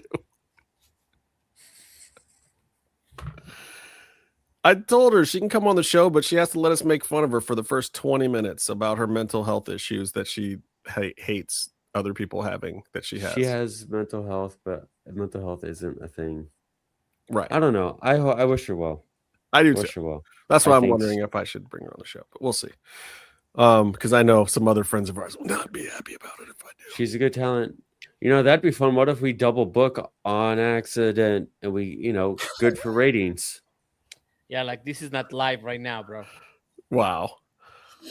No, you know who I really want to get before her that I never got on the show? That Sexy Star. No. Close though. She did she's walked the red carpet recently, and some of the comments on it was, wow, she looks really great. Hey, is she still a cunt?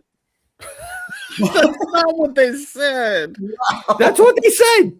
I don't make stuff up. I'm not that clever. Oh, true. No, I was going to say cheerleader Melissa. Oh, yeah.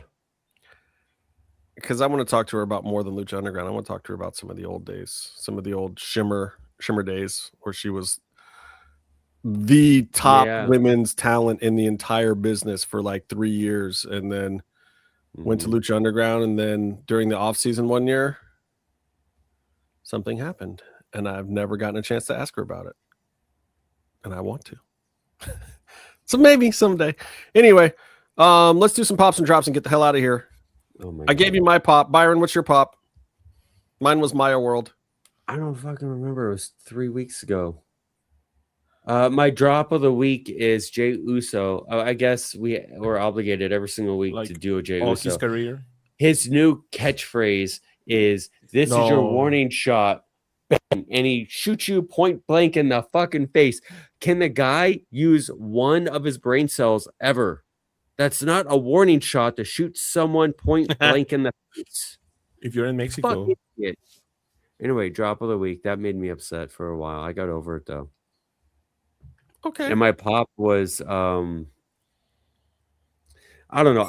I forgot, but I guess I did I liked some stuff on Dynamite at the beginning of the show, and I forgot what it was because it was so long ago. But I did like Andrade's white getup that matches his global IWGP global belt. The white at all matches, it makes him look really fucking cool. And I like that he's wearing that belt. because it makes him look like a big deal because he is a big deal. He basically went out and cleaned up as much of the championships that he could that wasn't AEW. Once he got out on his own, he's having a very good career renaissance because the reputation he has now and the goodwill and the momentum he has now is not what he has ever really had before. And I'm very excited and happy about it. And he wore his yellow trunks, the boner trunks, and the commentators made boner jokes. That's sexy-ish. I think they modesty pads, so that way you don't see dick imprints anymore. And when he wears, did see them because I just don't. My eyes don't work the way that yours do. Watching wrestling, mate. What are you watching? You watch wrestling, dude. You've seen so much of upper inner thigh that you're now numb to it. But every time someone, male, female, goes for a pinfall, taint.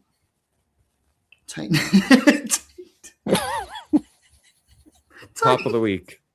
Let's end this show for the love of God. Pato, save me. What's your pops and drops, brother? Please.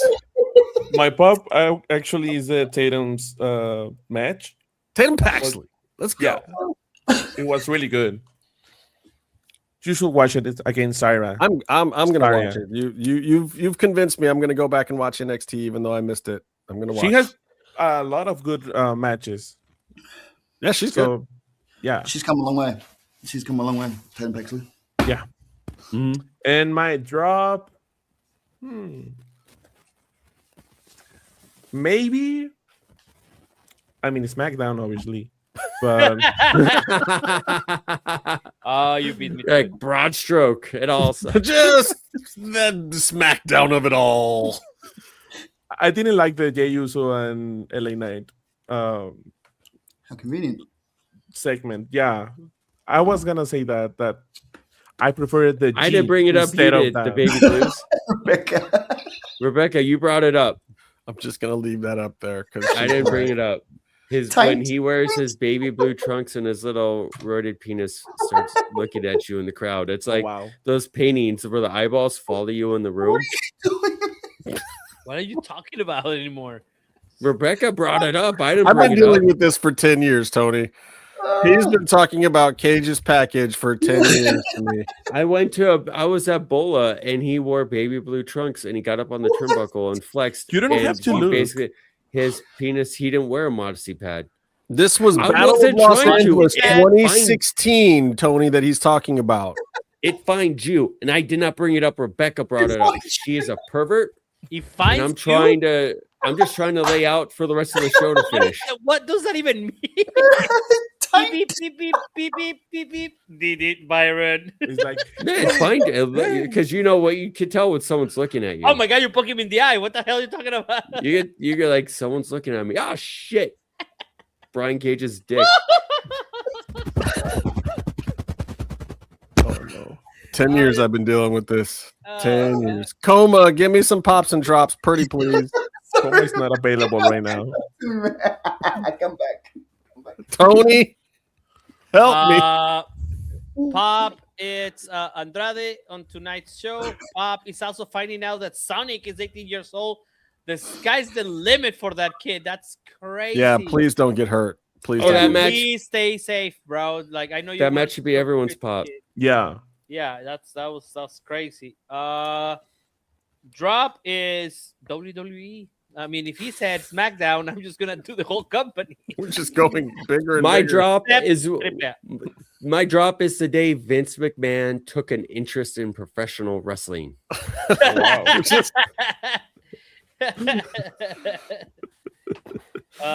Also drop the fucking Spurs, bro. What the fuck was that? Damn you, Danhausen. They should have brought Trump back. The Spurs should have put him in a suite. Put him in a sleep. Byron has also been telling me about that particular pair of tights for a long time too. One of my favorite tweets ever is Finn tweeting a picture of him or something, right? He's in the ring, he's doing something. And then Sasha Banks at the time just tweeted back the emoji plums. Oh. Yes, you're honest about it. Coma, have you gathered yourself enough? Oh, I think the pop for me is just laughing my ass off at that because it's a great day to be happy when I'm fucking really angry. So yeah, thanks for that, guys. Appreciate that. Great interview by the way as well. I don't want to give you props on that, but thank you. Yeah, fucking blowing a 29-point lead and fucking the biggest.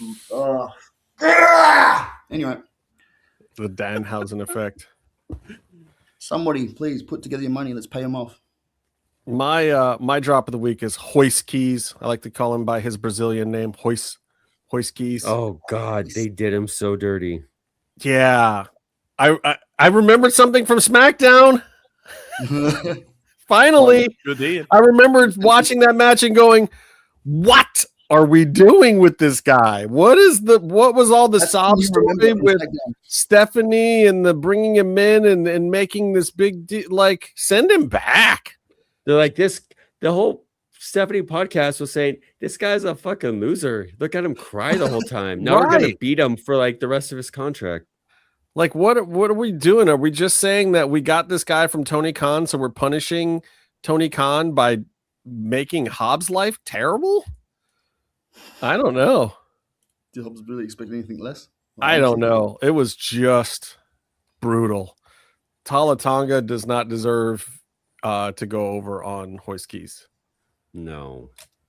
Yeah, they're not making I like the Hoist Keys, by the way. I like the Hoist. Hoist. That's how it's like supposed Hoist to be pronounced. Hoist Gracie with the Gracie train. Sorry, I don't know when the Gracie family went to Transylvania, but as Tony says, why I do 2 accents well, and the rest of them, including my own, are shit. Until next time, stay calm and stay in the mix,